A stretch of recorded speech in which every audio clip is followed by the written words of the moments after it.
Coming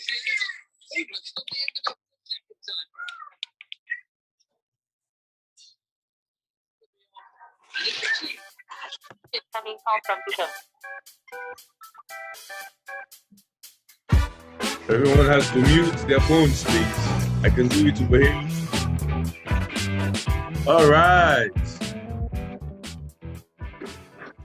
We are live again. Today is July 21, 2022. All right. And we're about to start our program. Welcome, everyone. We're glad you see when I join we again today for can go through items them of national importance.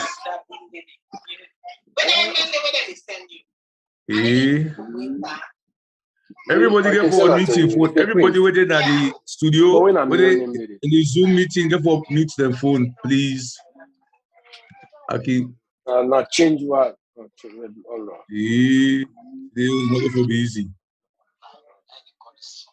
Everyone, please mute their phone. I will try for do a mistake for by us. You for just mute everybody from your side. I think that's the best. That's the best, Stanley. Yes, sir. Hey. Yeah. Did you get the email? Yes, from June.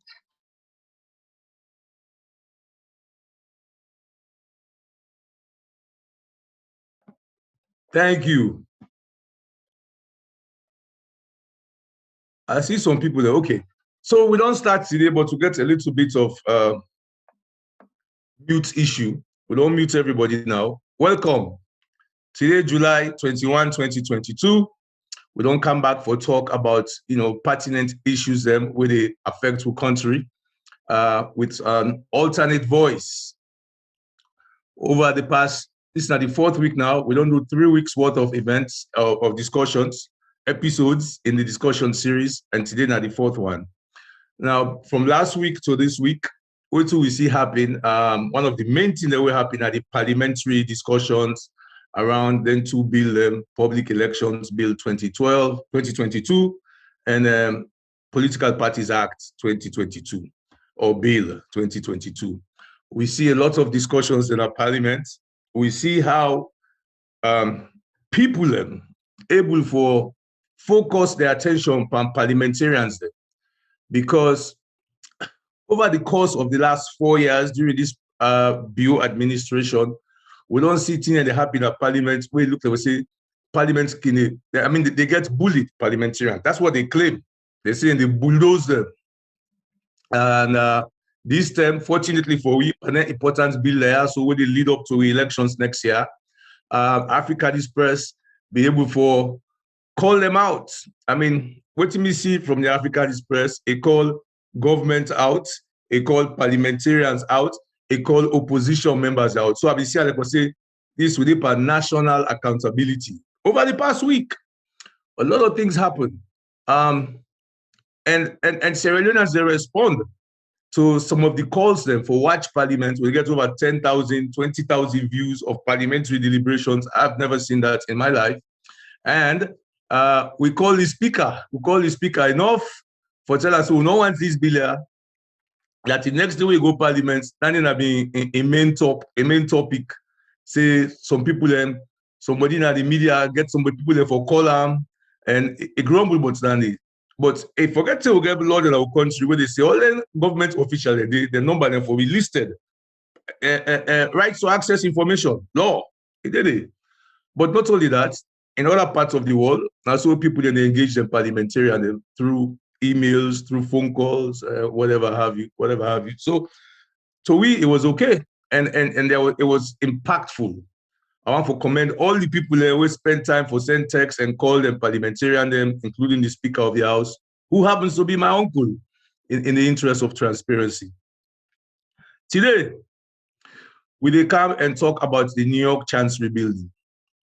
No say Africanist press, well, the one that we know, like me, so I don't follow the Africanist press religiously for the last 2 years. So I know say that they made all right, but this New York Chancery building, where later on Ben Kaifala the ACC commissioner can make like for say that President Bill and make investigate. No, it came from the Africanist press.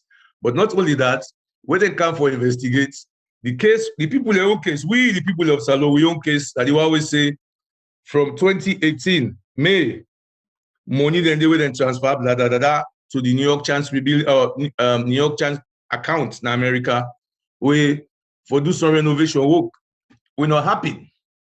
We're landing they are the heart of what we will talk about today. Also, we see say based on the dates how they go hang this Kataya and other person head, they left their own. So with the hope say the Africanist press, the editor-in-chief, Chernobyl, go able to talk through them thing there. So we make it be clear to all Sierra Leoneans and them waiting at the real issue them over this case in New York. We get political implications, or elections implications, I must say. All right, so the man we all the wait for, now Cherno Alpha Mba of the Africanist press, and he is in the room.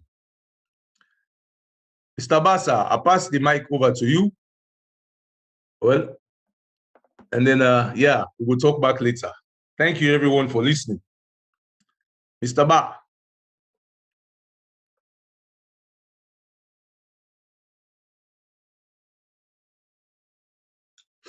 Mr. Ba don't strike was. They look don't go off first. That's what it look Just like. don't go off. But you see, wait a minute.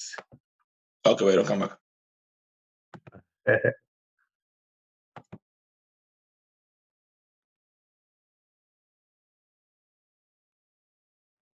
Are you there, sir? Okay, he's still on mute. Has somebody been mute you? Abjad, was that you that muted everyone? Because I'm trying to ask him to unmute, and I can't. It doesn't seem as if I can't.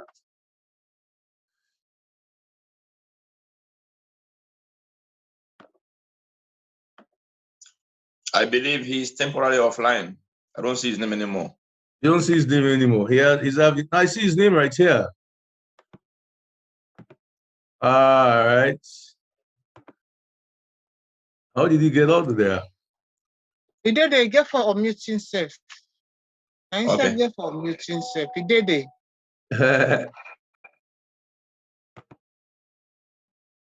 Oma, Cherno, are you there? Just send them a private message then, so you're gonna see you.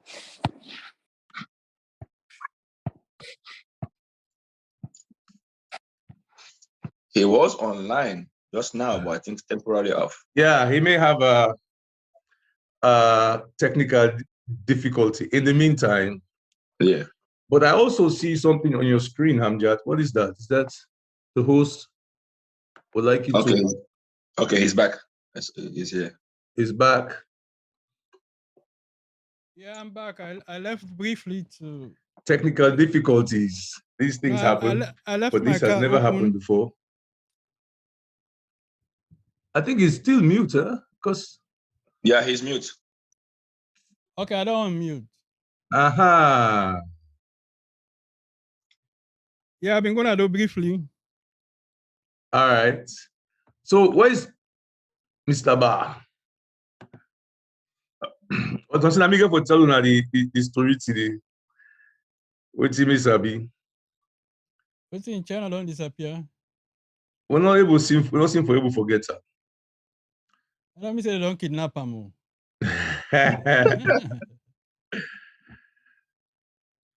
Chairman on national property. In them they show na the Zoom. In them they show China by the Yeah. show na the Zoom. Yeah. Then get for a meeting self. Sometimes they get network problem. Yes, be patient, so I'm sure he'll fix whatever it is. So let me tell you now, so what the women be supposed for the city. Now, what in Chernobyl if we can talk about now money them we come out from the Chinese government to Sierra Leone for renovation. me don't dey follow this story also for where you pull them out.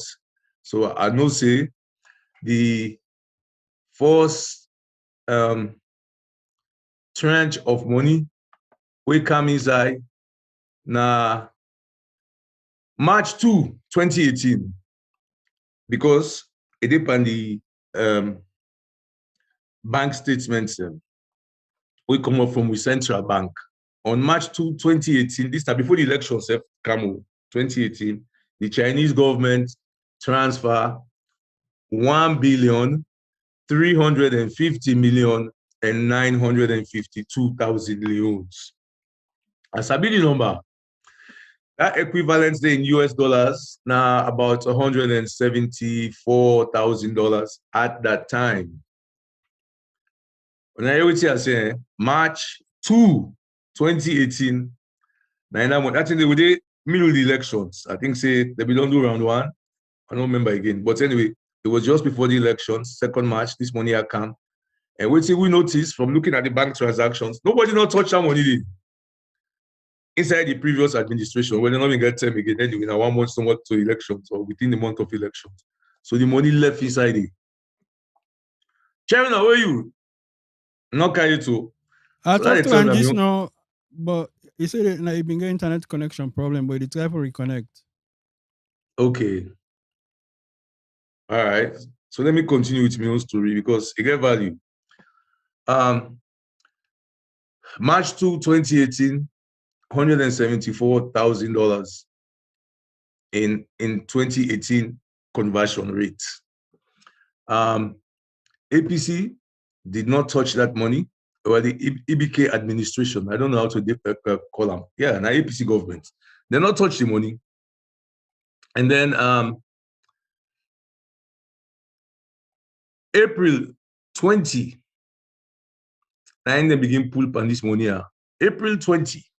Now, if when I remember, the elections or the swearing in of President Bill, I think happened on April 4th or the 5th.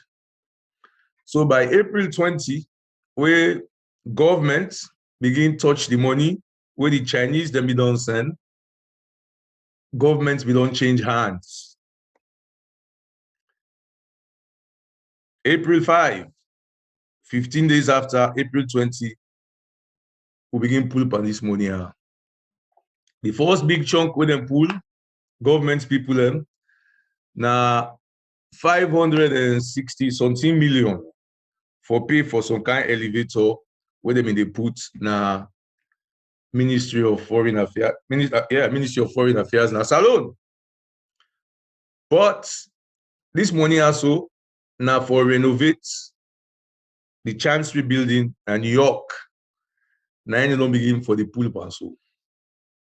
May 25 of the same year, 2018, another tranche come. June, another tranche come in June. So May 25, I think I mean June 17 or 19 around that, another tranche come. All two of them money then they will come add up to 2,260 something odd leones. In dollars, close to $300,000. Yeah. Now they see me now. Yeah. We don't have put me by pressure. Welcome. Yeah. Sorry, that the internet now disturb me a little bit. All right. I don't so know. That tell you somebody, I think somebody they try to foul me computer. Remember say they don't seize you. That's what I'm just saying. Like they seize me computer first. I may try for it. Well, welcome. Yeah. I don't set the pace for you though. I don't tell them what to talk about today. I don't talk about that much money will be there inside it. So now my own story will be the pool, but you can start from your own beginning and take me through this exercise. Yeah, thank you very much to everyone for being here, and I apologize for the difficulty we get with the connection. So at this point, I think say I want to begin by summarizing in the first place how far we don't come. This I think that the fourth discussion, the fourth talk in the discussion series, which means we don't already spend a month assessing the situation as alone and in experimenting the Africanist Press weekly discussion series.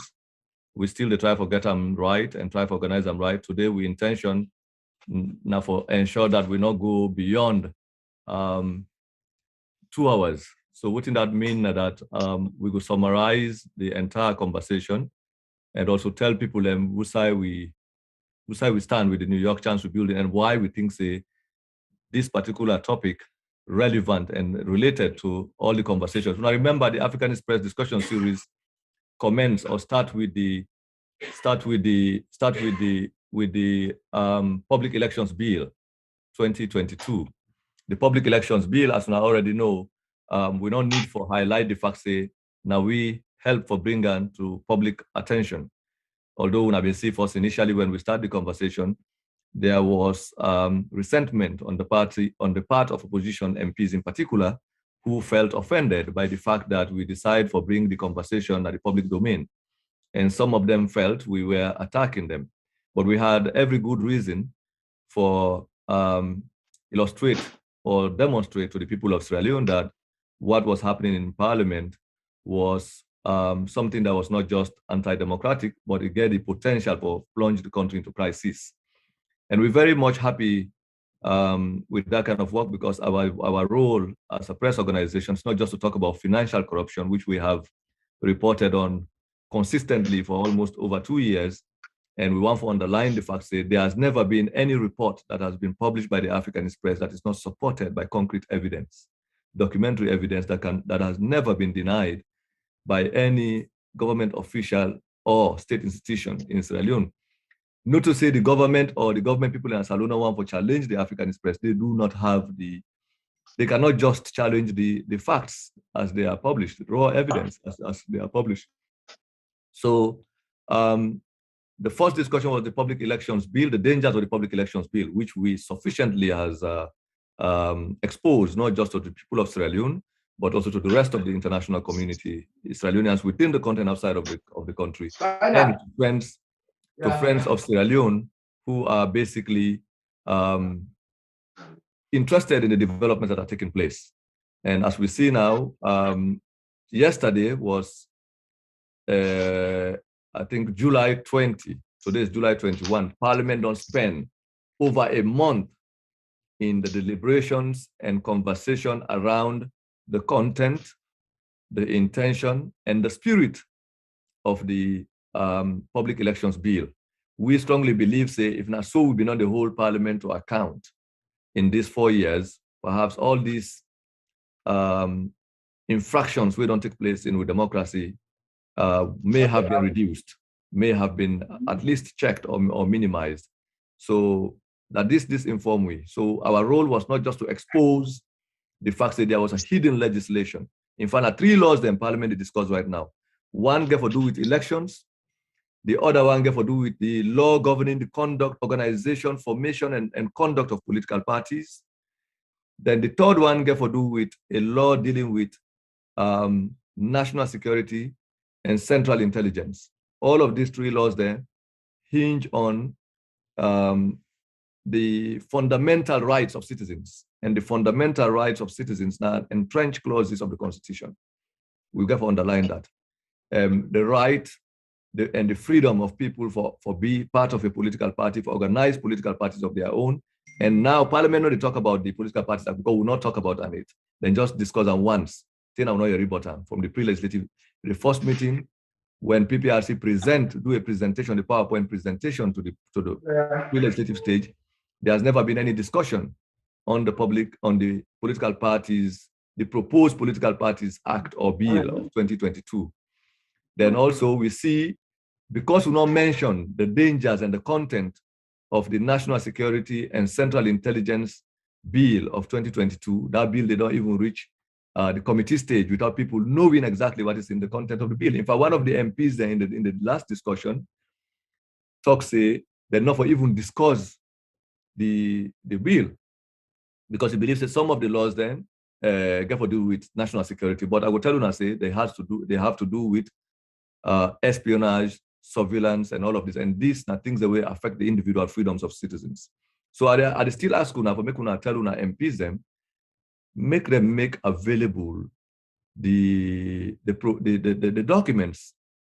If you're not even get electronic copies, if they're able for scan the respective documents that we then get the bills, these 3 bills. Already we will get the public elections bill.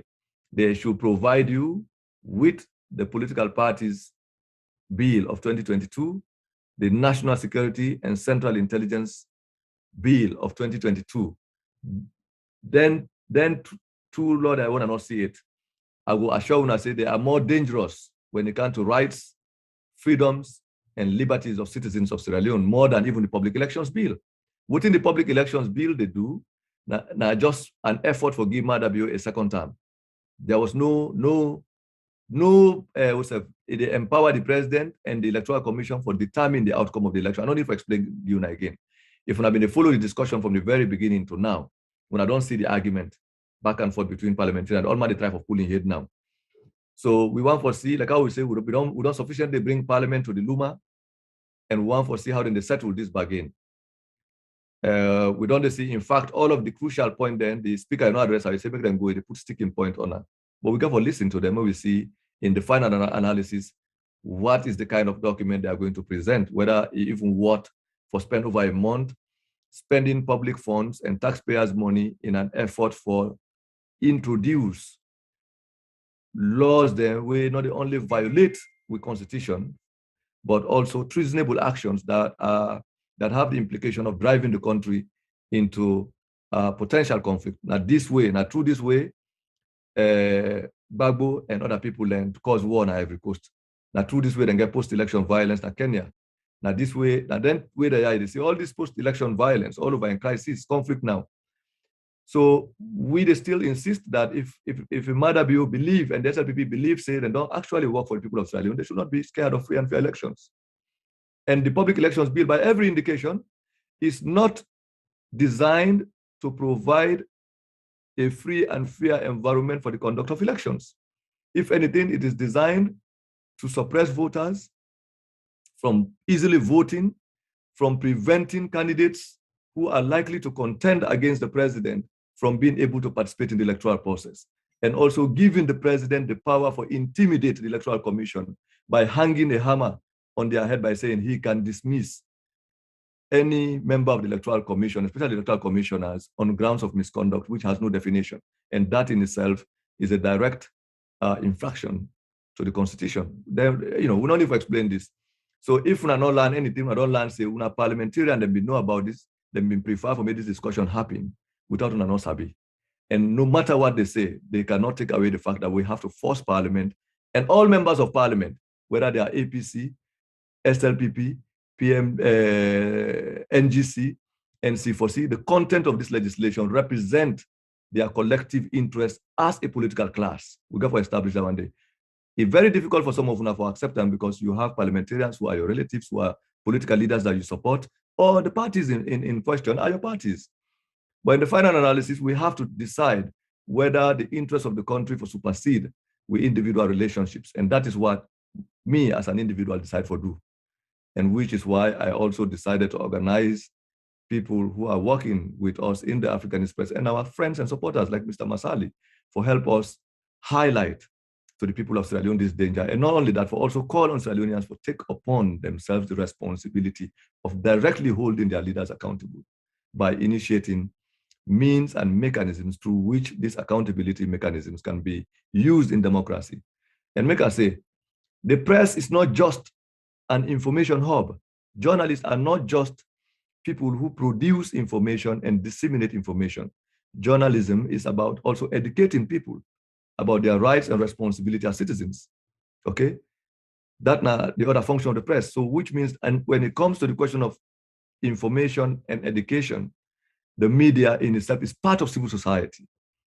It's part of the civil society. Journalists are part of the civil society arrangement. Political parties are also part of civil society. Any organization that is not part of the governance structure of the state can be broadly defined as a civil society organization. So the responsibility we take for sheer numbers of politicians and also almost assume the role of advocacy a mobilization of citizens for put pressure on parliamentarians for ensure that they live up to the expectation of the electorate and uphold the national interest is another function of the press. So if journalists in a salon feel say their role is just to sit there and report their activities, it's wrong.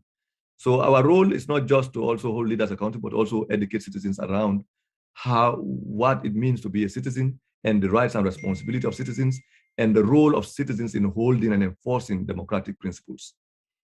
So that I want to underline. There was nothing wrong in what we did. If anything, we were showing an example of what activism should be, what the civil society should do, what the media's role is in the governance arrangement of a country. That's why it's called the fourth estate. You know, it's the fourth estate is the informal fourth branch of the government. It is responsibility to make leaders accountable. So I have no regret in terms of the actions that I did. They are apart from being a citizen, it's my role and constitutional responsibility as well. When you look at the constitution, the responsibility of a citizen for prevent a country from going to crisis. And I will tell you, if the law parliament they debate, when I say and they navigate and they try for maneuver because they not get, you know, it's not like we swallow bone. It didn't have throat. You know, they would swallow around, you know, they would spit out. Now they are struggling with it, whether for do surgery, cut the throat and pull the bone, or that's where, but we have to see how they will resolve this crisis that they've created for themselves. So I don't pity them. You don't understand. And I deliberately say that I think they deserve what we've done to them by making sure that they understand power rests with the people. Until citizens are able to take responsibility for the future of themselves and the country, we will have a situation where leaders will feel say they have impunity, they are arrogant, and they can behave any which way that they have. And in this case, both the opposition and the ruling party are complicit in this crime to commit treason and to program the country towards a pathway to conflict. That is all of it. The opposition leaders in parliament, the parliamentary leader of the opposition of the APC is guilty of this. The NGC, led by Kande Yomkela, are guilty of this. The SLPP likewise collectively, from the speaker to the leader of government business to all of them. They are consciously aware of this danger. These are them people I want to understand. They are not illiterates. The APC leader in parliament is a 3-time MP, had gone to the point of becoming a deputy speaker of parliament. That is no small thing. And is also a lawyer who has spent nearly 20 years post-bar. He is qualified to work in any Commonwealth environment as a legal practitioner. Because 10 years post-bar, you know, that's a different kind of argument. But why I underline that?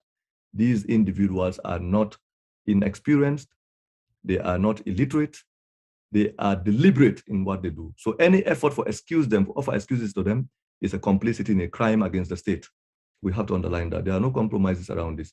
So make us say this, today's conversation is an extension of that conversation. There's a direct relationship between the Chancery case and what you see in Parliament.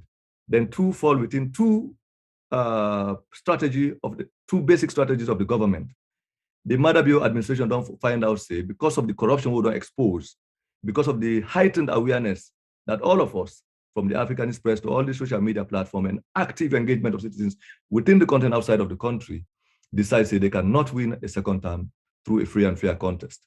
They have to program the country through a rigging mechanism. This is what all these legislative arrangements are about. It's about using state institutions and legislations for program the political landscape in a way that gives Madabio a second term through a rigged electoral arrangement. The parliamentary mechanism one assist with the struggle with the watch, and one of the rigging mechanism. Now a way for suppressed voters, we already explained that. The next strategy of the government is to use the courts for also disqualify candidates who are potentially real threats to Madabio's second term. And in this case, we will take the political landscape of Sierra Leone. At least we have 4 main political parties in parliament. The C4C, whose leader had already left, whose presidential candidate in last election, he don't run away from the party. He don't abandon the party. He don't go back in the APC. So he had no business, in fact, in forming a political party in the first place. That is Mr. Samsumana, who led the party in the presidential election. He's now an APC member. So the NGC's candidate, Mr. Yomkela, is himself another contender. Then you get the APC, which at this point has no executive in the first place. We got to recognize, has no legitimate executive, has no legitimate leadership. that has to be underlined, because the Political Parties Act of 2002 nor give any provision for talk say the state should determine what the executive of a political party should be, than a point blank. Okay? In any serious democratic environment, citizens themselves don't care go the APC in a court and subject that kind of decision to a different kind of challenge. Okay? Where independent action should have been taken to challenge that particular decision because it violates the Constitution, it violates other secondary legislation, including the PPRC Act, where the government, the judiciary, which is an extension of the branch of government. Now we get an argument for talk whether the judiciary is independent or not independent, whether the judges, whether they appoint they're independent or not. But the fact of the matter, we have to establish that the three branches of government include the parliament, legislative arm of government, the judiciary, and the executive branch. So we have a situation where one branch of government, the judiciary, decide for dismantle the existing executive of a political party, and then appoint members, other members of that party for take over the executive as a caretaker executive. There is no law that allows for that. The Political Parties Act of 2002, which is extant law, where we get away in the way the parliament try for change. And no other, this is if we get lawyers as a professional, this is why we talk about the betrayal of the professional community in Sierra Leone, the academics. You see now, this week, they see Labour Congress, Mumu, they don't begin talk. CCSL don't issue statements. So you begin to see these organizations who have been sitting behind the scenes, make like say they don't exist. They are now suddenly talking about the public elections bill, where almost they don't do now committee stage, when I didn't try to write the law. But coming back to this point, if we had an independent bar association, we had independent lawyers in Sierra Leone, then for don't question how an arm of government can determine who should lead a political party and which law allows them to do that. Okay, we know say the law and the opinion of people that will get power. That's always because the question of interpretation. When you didn't power, you right say, if we say slavery is inhuman, but it's illegal. Because you believe say the economy of that society is dependent on slavery. So just like that. So we always come to the conclusion that now within the opinion of those in power or who are in charge of the state for the most part in a rogue environment determines what the law says. But in this case, how can the judiciary determine the outcome, the leadership of a political party, caretaker executive? That's now one. Why that point is important before we come to the Chancery building? Because they are all related and related to what we see in Parliament. And until we are able to look at issues dispassionately and truthfully, we get for Hamburg about the country. If we democracy not able to work at the party level, if we cannot ensure that political parties are held to account and their democratic processes are democratized, their activities are democratized, really democratized, what we will have is a political party who will organize itself and get to power and then destroy, affect. Because what happens in political party, you think that it affects only members of a political party. No, it is going to be things and activities that will end up at the national level, where Madabiu decides, say, where the SLPP constitution talks, say, when you contest, you lose an election, you for vacate, then go introduce resolution 3. They say for continue for provide political leadership. Go on, they hijack the party. Now he ended up as president. You see what he don't do? He has hijacked the entire processes in the country. Now, you don't even change your own party constitution first. You don't make himself leader deliberately. You don't go in a process, they don't make him back flag bearer without even a due process. MPP has not talk nothing. Then now, they try now for use the parliament for also make law for destroy the democratic arrangement that will allow free and fair conduct of elections. That kind of leader, when he gets a second term, is going to change the constitution and make himself even a leader for life. That is where we're heading. So these are the reason why we have to concern ourselves with what happens in political parties. Because political parties do not just represent the membership of that political organization. They will end up becoming, every political party is a government in waiting. When the processes of leadership in that party is rigged, then you end up with a leader whose ascension to power is also rigged. And in the process, you are not going to get a democratic leader. That's what we have. So what is the relationship between what we're talking about, the APC case in court, the Fisher decision that dismantled the existing executive of the APC, and the illegal appointment of a caretaker executive, which is made up, by the way, representatives that represent the parliament, APC members in parliament, and some others outside of parliament. They call it 21-man committee. I don't know how they divide themselves. But some of those members, in fact, the secretariat is currently led by the opposition wing in parliament, by the parliamentary wing of the APC. They are in charge of the secretariat of the party. So it makes sense. When you look all of that, you begin to talk about proportional representation and all of that, you begin to see. But I don't want to detract. I want to, come to the point for telling us all of this is not accidental. They are all related. And at the same time, they are part of the rigging mechanisms that we are looking at, including what we have in front of us in parliament.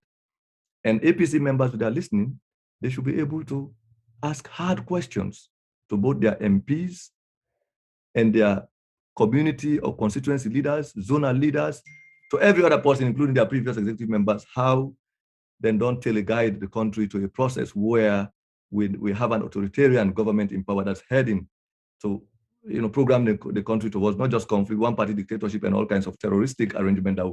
And people are looking at it, and up to, if not to this month, where everybody now at the country, they look at parliament at the danger we talk about now.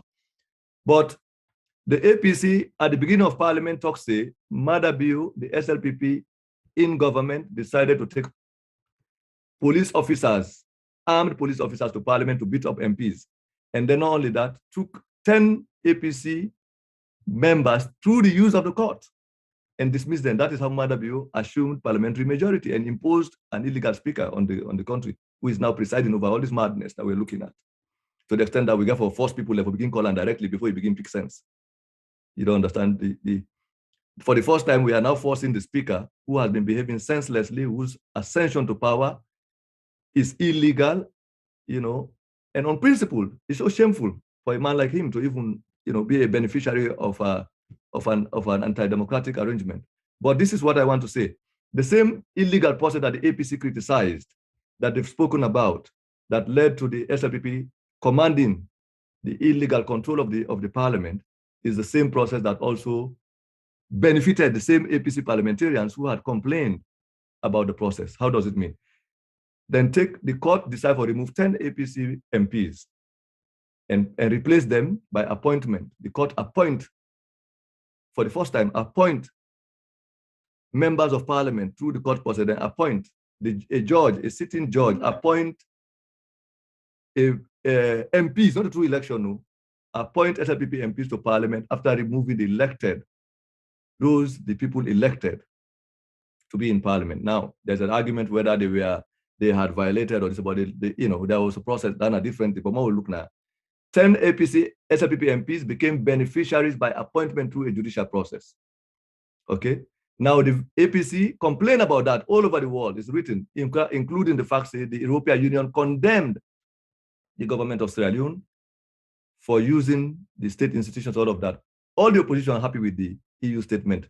They've been quoting it verbatim in all their conversation to accentuate the undemocratic nature and conduct of the Madabiu administration. Now, in May, what happened? The same APC that had complained that the SLPP had used the courts to hijack parliamentary majority, the same MPs who complained about that became beneficiaries of the same process again for making them take over the new party. And they have not complained about it. Now the court removed 10 APC MPs and give SLPP leadership. Then the same court again remove a standing executive of the APC. Now you can argue whether they have overstayed, they were improperly elected, and the same kind of argument whether the other APC MPs were. So if you think the first leg of the argument was wrong, where the state used the judiciary to command control of the parliament, how can you justify that the court was right in dismantling the APC executive and also appointing APC members, not election, appointing APC members to superintend the activities of that political party? What is the difference between the two? There's no difference. It means the state, the presidency, the executive branch of government is using the judiciary not just for command control of the court system, of the parliament, but it also used the judiciary to command control of the leadership of political opposition parties. Pure and simple. And it is so interesting that the so-called APC members and their leaders, both at the zonal level, right up to the point with all their education and their legality and all of this, none of them think this is wrong. In fact, they are happy about it. Now they have gone to the extent of even creating rules and regulations to conduct executive elections for their party from the zonal level right up. And who are the people who are superintending that? It's half of that, or almost more than half of that membership of the caretaker executive is made up of what? Parliamentarians. The secretariat of the party was given to the MPs.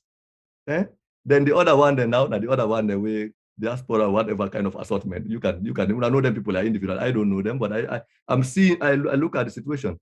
So we have a situation where Madabio has not only taken over parliamentary majority, seized parliament, but he has also seized political parties, the main opposition party leadership by force, by use of the court system. Then you have APC members, many of them the intermediate generation of the party, people in their 50s, in their 40s, in their 30s, lawyers, professionals, all sorts of people, business people, some educated, some uneducated, who are supporting that arrangement. They think it's the democratization of the party.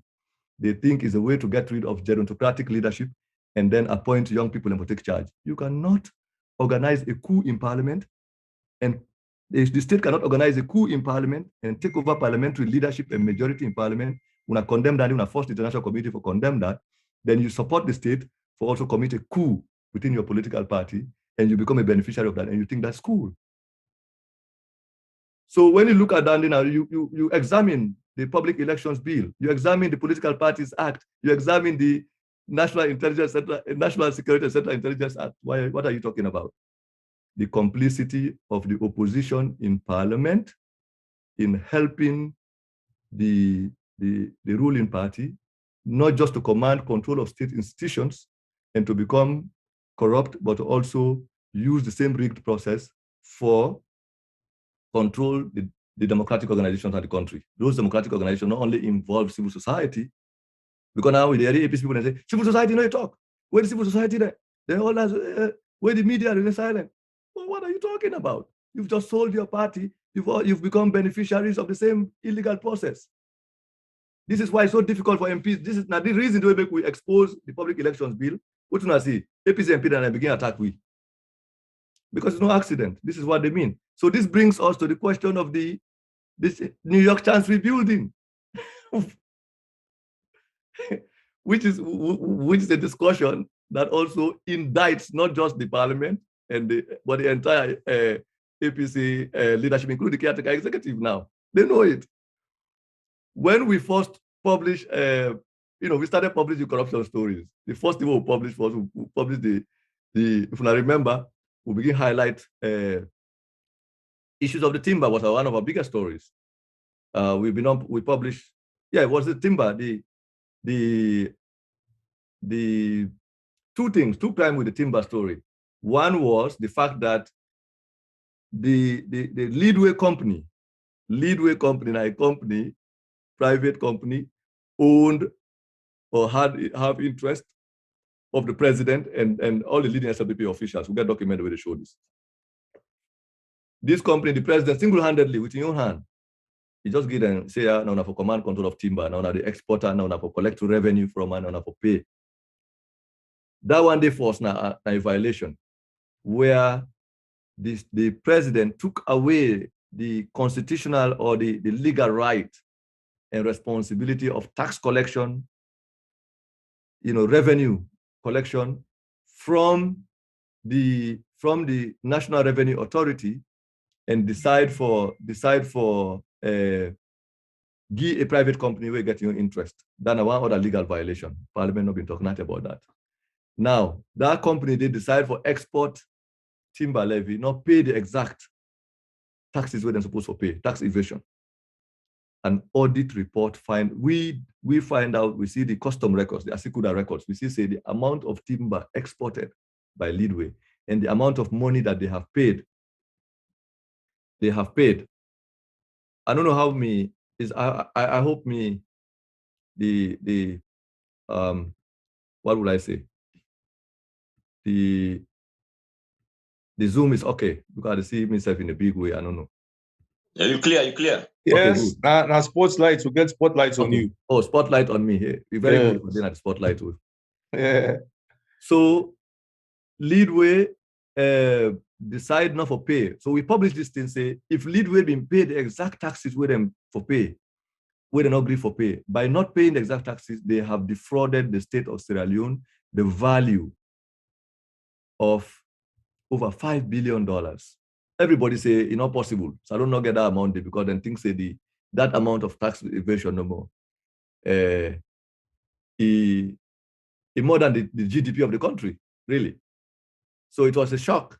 Even Mr. When we calculate the records, I was shocked. It took us 2 weeks we get for send this thing, we evaluate Canada, difficult tax expert, this and that, we see and say that the record this.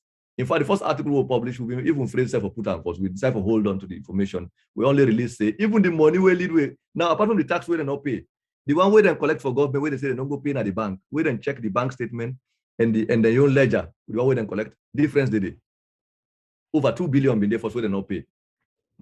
At the time, that over $200,000. Imagine we not pay tax, so we report this.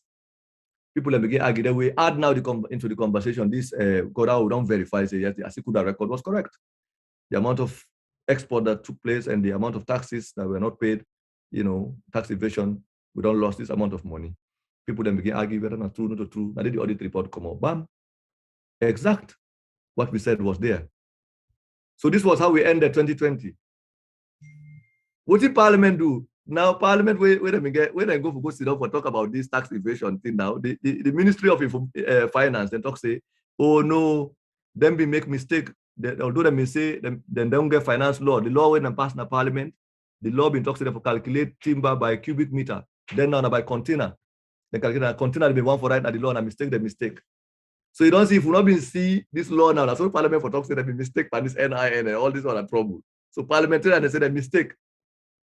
That's what the Minister of Finance say. So then going on a Parliament with new law now say the next year when they would make timber, therefore make them by container.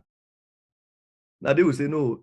Well, if it's been a mistake, how would I make the law from cabinet? When I go to the Finance Act, Parliament debater, they don't pass it into law. They don't be reader. There was no way they can escape that. So now they decide to change the law, then put container.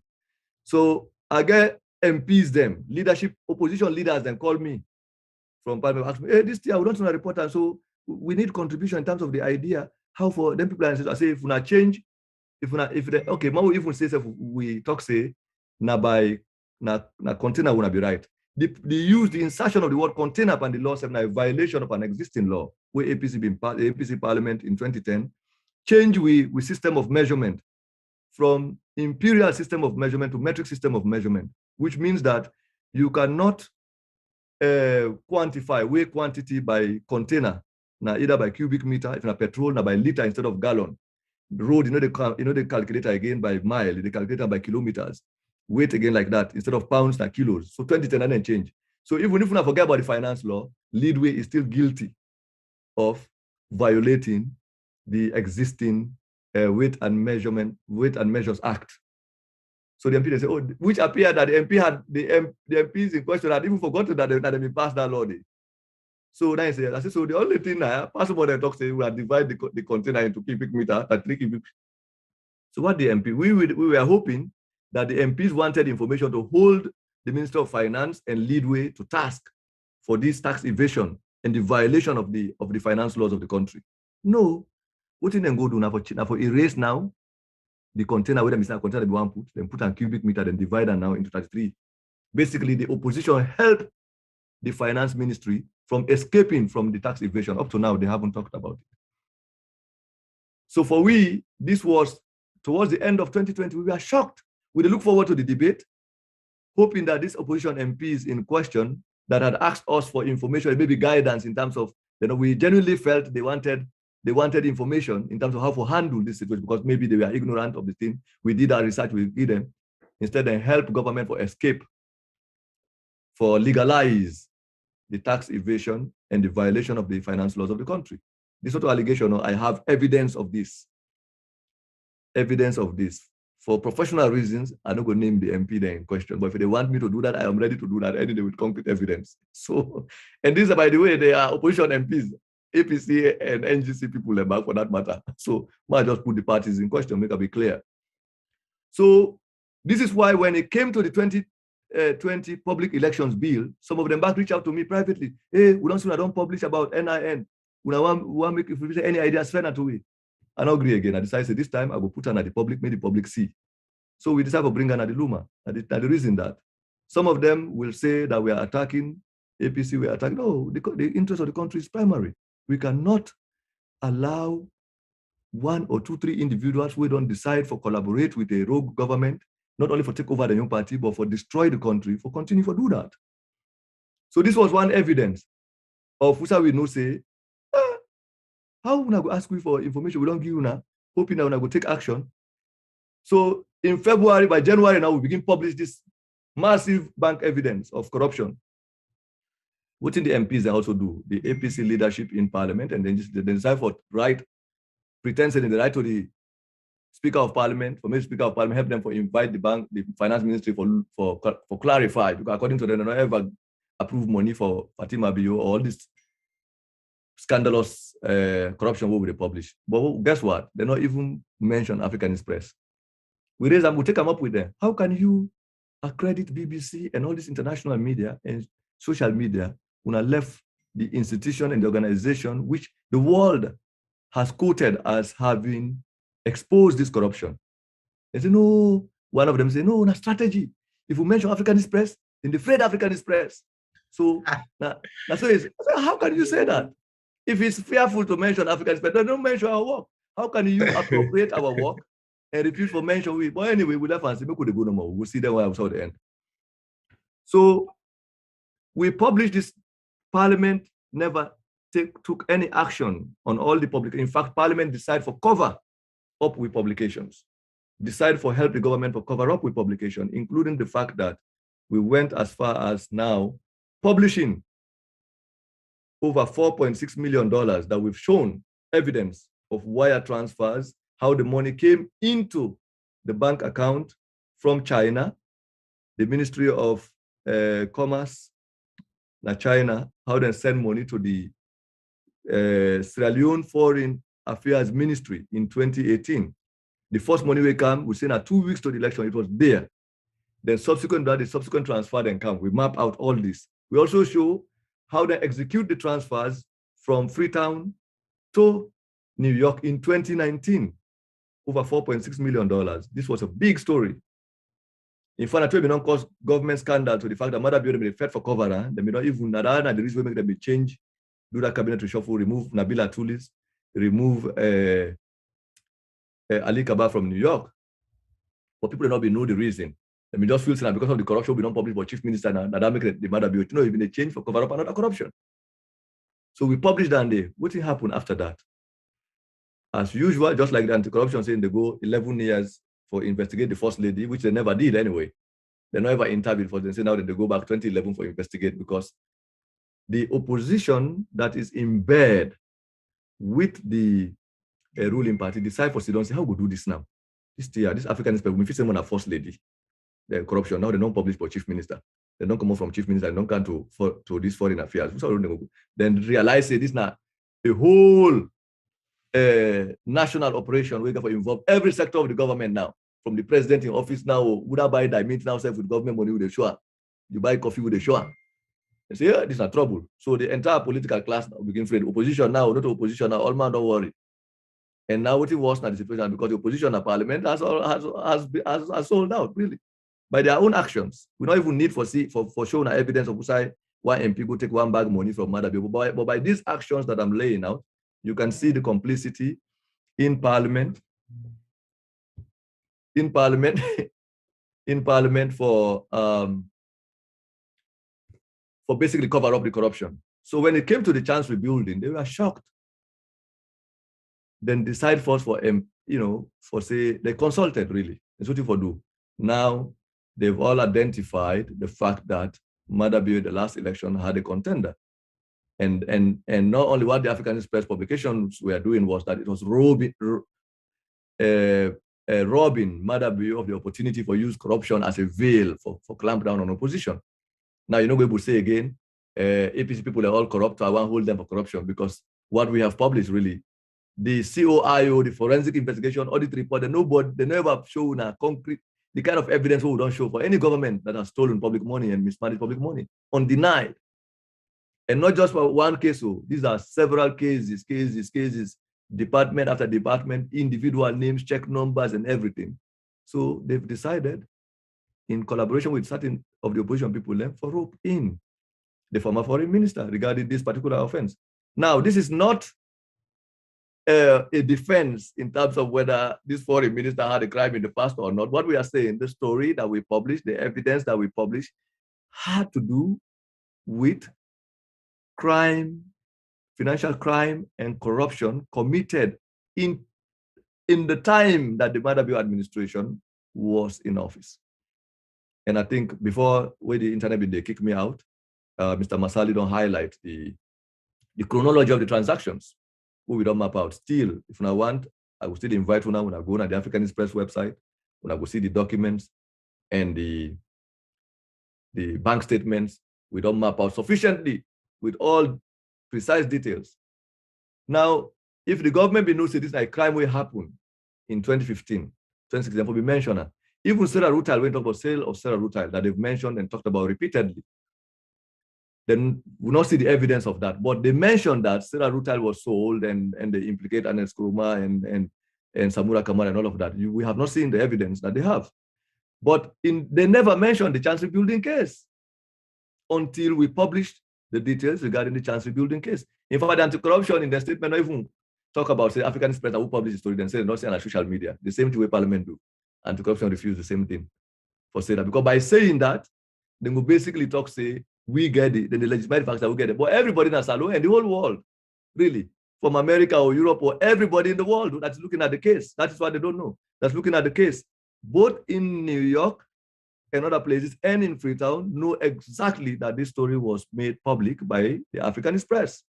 And the story where we make publish, now evidence dealing with financial crime and corruption committed by the Bureau administration, nearly $5 million transferred to New York by the diplomatic officials of the Bureau regime. And I keep insisting, if that money was stolen by people without the knowledge of Madabio, if we don't arrest them there and then. But he did not do that because he's aware of the corruption. They know that some of that money has gone into real estate in America. They know that. So now a case of a situation where they decided to divert nearly $5 million from Sierra Leone into America or put them into different kind of real estate, which we are going to come into because we wait for some of the election to come. When the election near, then we told them, I say, we are under 25%. We are deliberate about that. That 25% we say, maybe now we don't reach 25%, we don't expose parliament, we don't expose the opposition inside parliament now. So we don't near, maybe we don't reach 18%. so by the time we're done with the public elections bill and the drama around it, maybe we will say we don't reach 20% now.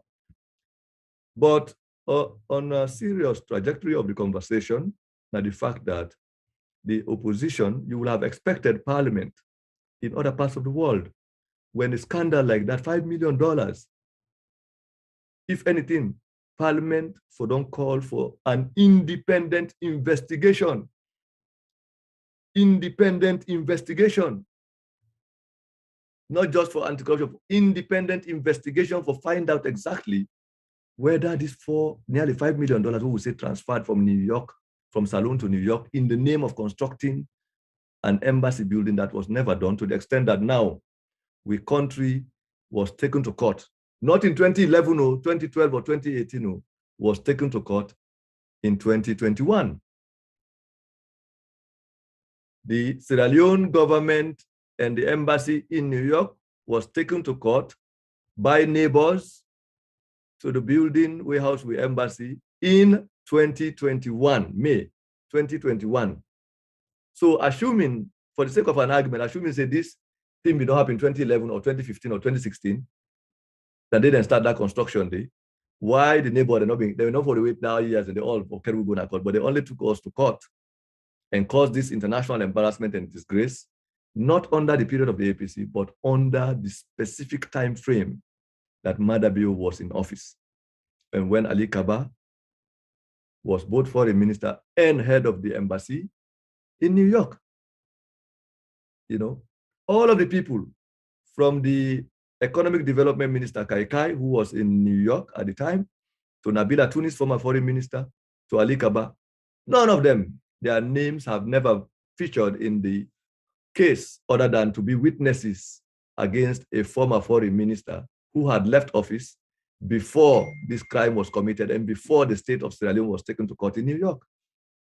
And you have a parliament that has the oversight responsibility, that approves budget, that approves finances, that approves diplomats, in any country. If a serious country, say, where that story broke out, bam, the first parliament is going to invite, through the foreign ministry, invite the diplomats in New York to Nakana parliament for a public scrutiny. All over the world, that's how parliaments function. But parliament remained silent. In fact, some of the MPs, I would tell you, had to advise Madabio in terms of how to maneuver in this case by implicating their own political party colleague, because some of them find a competitive advantage in that, because some of them have their flag bearer ambition. Some of them want to be president, and they have to collaborate with the state to get rid of a potential threat. A potential threat, not just to the opposition, but a potential threat to the state. You don't understand? So the same process, the same court process, where Madabio used for takeover parliament, parliamentary majority removed 10 APC MPs and sacrificed 10 APC MPs. And the MPs then begin telling us, they bulldoze we, then they bulldoze we. The same MPs that have been complaining about bulldozing, about police beating, about the non-go stone them at parliament, then they victimize them, they don't jail them, they don't hold them, they don't beat them, they don't tear gas, Cherry Coco, and who saw the MP, that MP na Cambia, this Abdul Karim Kamara. Yeah, Abdul Karim Kamara, AKK. This young high school. I've made it like a high school prefect who have been a teacher on them. Anyway, that MP talks the Tiagasam. So they complain about Tiagas, they complain about Lahem Mara was arrested, was detained. They repeat one MP don't die, so this one. But these are the same MPs who sat down and allowed the same court with them they complained about for dismantle the young party executive and appoint some of the young members, including Abdul Kabo, for being head of the secretariat. I think Ibu AKK is now part of that. I don't know if it's publicity or something. Secretary General, yeah. So basically, the parliament and other opposition people outside of parliament, now then the beneficiaries of the same illegal process, we remove 10 APC MPs from parliament and also dismantle the main opposition party in parliament. So we do not have an opposition, that's what I'm telling you. We have a country where we have no opposition parties. We have no civil society that are speaking for the people. We have almost no media that is now standing up against the people, because the opposition politicians in the country, in parliament and outside of parliament, many of them have ganged up with the SLPP and Madabio to program the country towards a one-party dictatorship silently and willingly. They're willing to do that because of their own selfish. And this is what you see in the Public Elections Bill. Now we have responsibility as journalists, not just for report information, but for also educate the public. My role as a journalist and a citizen of Sierra Leone is to speak truth, is to educate and inform the public, whether they want it or not, whether they like it or not. I owe it to my conscience. I owe it to my kids. I owe it to my country. And this is what I'm doing. And I care less about who feels happy and who feels angry about it. You know, a couple of days ago when we started this conversation, there was this comment by a friend of mine who said, oh, Cherno, then they try for dirty the water. Because this is I do not do my work for opposition. I do my work in the interest of the country. So when my publications coincide with the operation of a politician or in activities, no matter of coincidence, is the same as when me own me picking na this we Zoom today. Bakar can come to we can play then sweet music, we can play some man dance. So my role is like a DJ.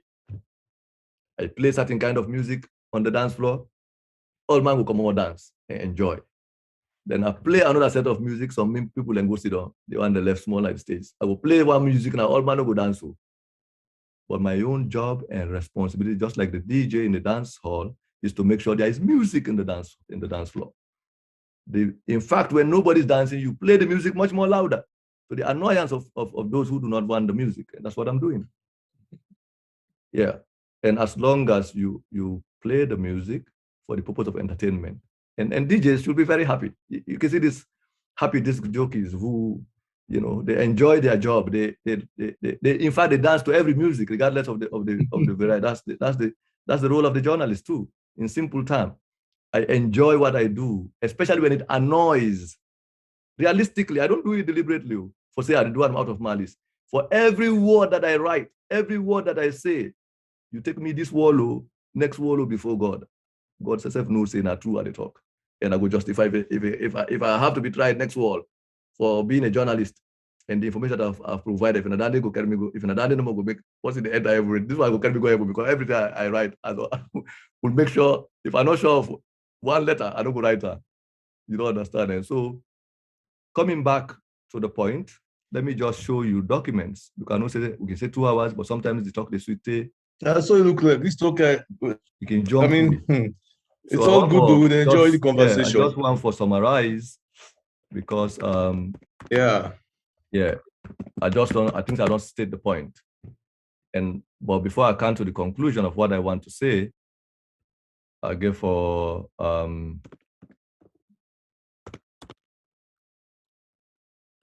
I just send this New York mission.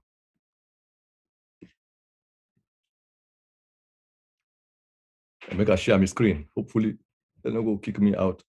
Wait to screen. I don't know. Because if you don't go enable me for share there screen. You go. Yeah.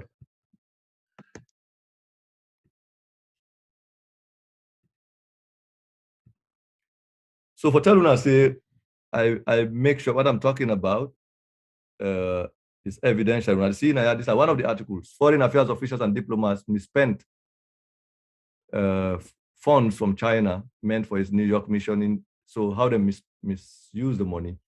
This here, they show now details from both the 2018 and 2019 Foreign Affairs Ministry's banking records held at BSL show that a total of 40 billion, which is over $4 million, was taken out of the Foreign Affairs Ministry between 2nd March 2018 and 26 September 2019 in the first 18 months of the Bureau administration in office. The banking records show precisely that 3.8 billion of this aggregated total earmarked for the Chancery building were withdrawn in 2018 and used on specified purposes by foreign affairs officials in Freetown, whilst a cumulative amount of 36.4 billion was also transferred to the New York mission in 2019, funds that were also not used for the specified purpose. Now, in the case in Freetown, these are the bank statement, incomplete one.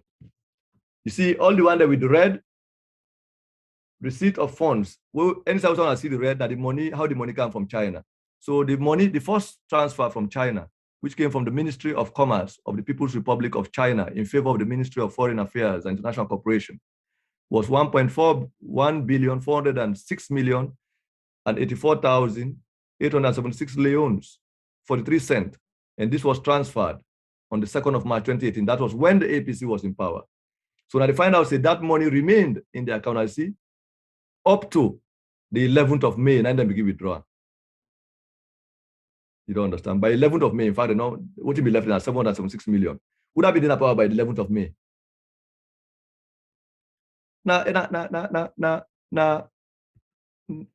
Now, basically, Madabiore, SLPP. So while they were in power on the 25th of May, the second transfer, receipt of funds by order of the Embassy of the People's Republic of China in Sierra Leone in favor of the Minister of Foreign Affairs. So you see, 1,199,000,000, you see the amount, okay, in favor of Foreign Affairs Ministry. So the third transfer also came in 25th of June. Receipt of funds by order of the Embassy of the People's Republic of China. Basically, the Chinese government give the embassy transfer to them. and over 1 billion again. That was 25th of June. So then when I see all this other one, then when I see how the money then transfer, these are all the transfers that happened. You don't see transfers that went out of the account and how they were withdrawing the money, even the so-called ethics sal, Tinbo, Alikaba, everything there. When I read this bank statement, when I would see what we've been talking about. And this is not to see what we type. This is straight from the records of the Bank of Sierra Leone.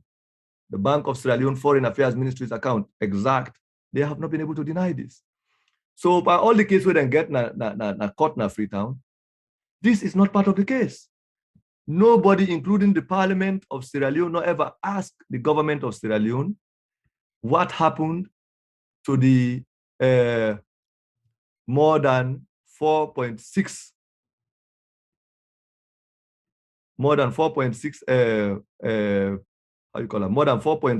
million dollars where they don't care go na New York throughout this period. Instead, what they are talking about is a case, according to them, that started in 2011, 2015. And the charges against the former foreign minister, who is perhaps the leading contender to the APC flag bearer race, or who is the most feared candidate against Madabio and against will-be contenders in the APC, Nasamura Kamara. Now, what we are saying is that you cannot use the court process for takeover parliamentary majority, use the court process for takeover leadership of political parties, use the same court process for deny other people because you fear them in a contest. And this is what the case against Samura Kamara is. Whether we want for talking openly, we want for talking secretly, we want for talking privately, or in a dining table, that is just a fact. And for me, for the Africanist, it's our responsibility to set the record straight, because we are saddened by the fact that even when we don't work very hard for investigate a major illicit financial outflow, a major money laundering operation of the government of Sierra Leone, including the transfer of $1 million of public funds by Madabio and his wife to Lebanon, nobody has investigated it. In fact, the Auditor General, who decided to inspect the so-called government spending regarding the Lebanon trip, and her deputy have been suspended indefinitely from office. Parliament has not bothered they're not worried about that stuff. Apart from the one to tweet, nobody's talking about it. Nobody is concerned about the fact that we have a country with no audit service. Because when you have an unqualified chartered accountant serving as an auditor general, which means without the approval of Parliament, that individual by law is not supposed to superintend a government audit. So who is currently going to audit the government financial operation? Who is going to submit an audit report by the end of this year? Now we are in July, almost in the second half of the year. By December, we'll be talking about an audit report. Who by now audit for done day halfway? What kind of audit report? Abdul Aziz, unqualified, not appointed, did not go through parliamentary approval, sign a fake audit report and get to Parliament as the audit report of financial year 2020. We don't publish not just concrete evidence, documentary evidence, showing not just one example, but examples of missing details from the audit papers that did not end up making it into saying the report is fake. Parliament and parliamentarians, including the opposition, not ever invite the audit service. What they don't do? They will have instituted an independent parliamentary probe into the operation of the audit service and check. But the same Parliament, we not forget to decide for drag, then go hold the mayor of Freetown. Now in neck, they had to tie her by the collar, Bokulan from City Council, then drag and take go Parliament. You have these men. Just imagine a situation where these parliamentarians work with SLPP parliamentarians, they work by force. Then go there, hold the mayor and hold another, then begin like frog match and then go to the Parliament. Then go interview and say, I don't know if it's $40,000 or so, or $20,000. 20, yeah. Yeah, $20,000. Then say one of the mayor in staff, not be supposed to be staff. You don't take so. Meanwhile, there is over $5 million stolen by the wife of the president, unapproved. There is also evidence of the wife of the president using the name of the president and the image of the president for solicit money from businesses and even government money, government parastatals in the name of helping women and transferring it into the private bank account, private foundation bank account of the foundation of the president and the wife. Parliament, they don't talk about it. We have reported, we aggregate, we can get this table what they make, missing billions, we can call it so. We go to over 200 billion. We don't forget that. We discourage self. Parliament not ever decide for him. In fact, Parliament decide for cover up with story. They go right, say they pretend they might investigate them. They decide, say, they don't mention some Africanist press. Say, if you have to mention Africanist press. Now, what do you see? Just last month, one of the APC members of Parliament, Honorable Lahai Mara, decided for writing on Facebook, say, all the corruption we Africanist press don't write for Mother Bill are fake. Because we talk, say, then they try for debate a law inside Parliament, we go for introduce, we go for dissent, we go for make people not go for vote because of the NIN. Now, they don't spend 1 month. What did they talk about? Now, what do we say? Now they talk about the NIN, the fact say the law, give Mother Bill extraordinary power, the Electoral Commission can cancel vote. Not only they talk about, they don't spend 1 month, they don't get ahead until now. They don't know who's what for do.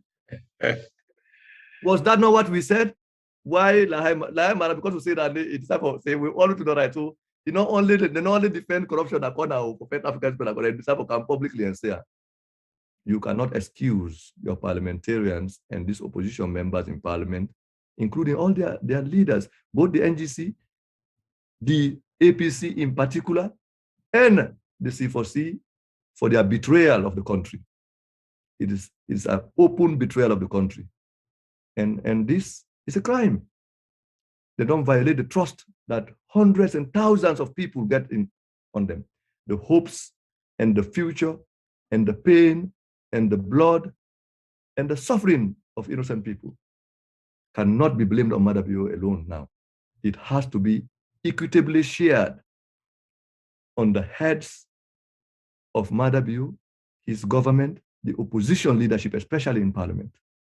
They are all they should be held equitably responsible for all of these crimes. When you talk about the massacre in Pademba Road, we need an independent investigation now for find out exactly how. So it's not a question of just standing in parliament, oh, this is 2-year anniversary since the Makeni massacre. No, what have you done regarding all these other financial crimes where you've left the government to go, where you can even allow the ruling party to harass your own party comrades because you fear that then we are competitors against you. Yeah. So that these are the Chancery building case. Last week or 2 weeks ago, was it? I don't even remember now. We invite the people of Sierra Leone through the same process for listening to the court case in New York, because now there has already been a verdict. So when the court case happened in New York, while they prosecute opposition politicians and Salo regarding corruption committed by Mother Bill, falsely prosecute them for a corruption crime committed by them, they are also asking the government, the court in New York, say them for left them with immunity, they're not for charge them for destroying the home of the neighbors that are close to the embassy. So the argument that we're going to go on. So I also want to show you the case, including perhaps the timeline for the case itself, Mona CD. So they ask for immunity. Basically, they are saying because they're not diplomats, if they commit crime in New York, then they should not be tried. So that case they go on. Make I just share. Now allow me at the ending so now before I can summarize. What now the scene now the court verdict. You see, permanent mission of the Republic of Sierra Leone to the United Nations, an empire group. So here, basically, when I see on May 14, the dates are very important. Janet and Joseph Harvey filed this action on May 14, and then they filed an amended action complaint on October 22, 2021. What in them people are citizens of the United States, they say plaintiffs bring various common law claims alleging that the renovation and expansion of the permanent mission of the Republic of Sierra Leone, which is located next door to their home in Manhattan, pose a danger to their health. Now they just go take small stick and no more, make like an unfinished house. They say in the building, they're not building. Now Arata don't go inside the place, Arata in the commode and whatever. All things don't make the neighbor know if they're the house again because Arata can approach all things not flop inside the neighbor house. This is inside the court document too. So then people are going to court now, so now help we. We don't know where people are from. Where they can 2020 say then they put an iron there, scaffolding, say then they construct this building. They're not constructor. They know they pull the thing. They don't know when the thing they done. Now because of their own this mess where they don't make it, I don't turn this them building to bomb. And rather than they come inside in the car now we host and now we know they believe inside we host now. So do your medical help. What did they say? They not talk to me and negotiate with people and tell them how to end the thing. Then talk say, in fact, because they're a diplomat, a diplomatic mission, it will be bumpy, it will be buff case. So the case go on. Now, I just read the side and say the way the mission acts say they're not for then they claim immunity. You see, despite having been started in 2019, you see, the renovation started 2019. What happened to say this now? Despite having been started in 2019, the renovation and the mission are incomplete.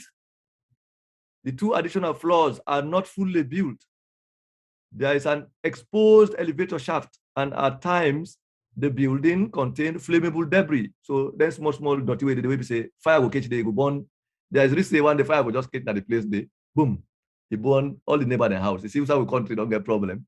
So the Harveys bring claims alleged negligence, private nuisance, and trespass against all defendants.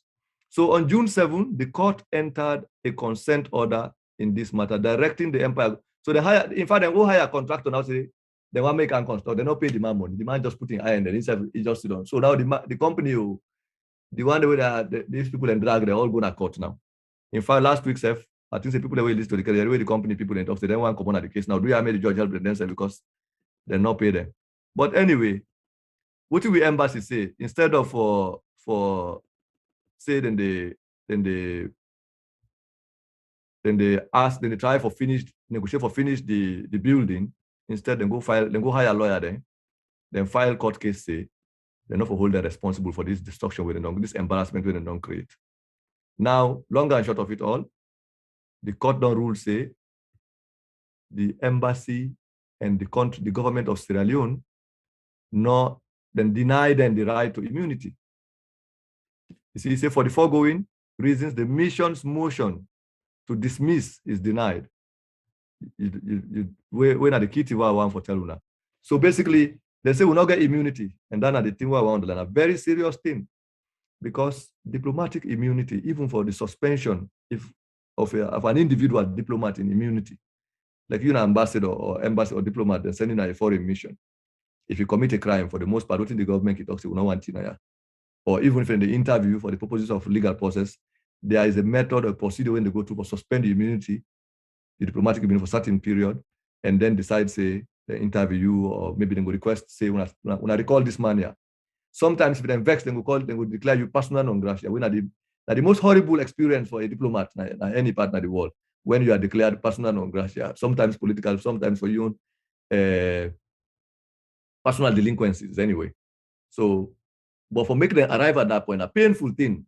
Now we don't come to a point where the sovereign state of Sierra Leone asks that it cannot be tried in a domestic court in a foreign territory because we are claiming protection under the Foreign Services Immunities Act in the United States, which is a derivative of the Geneva Convention.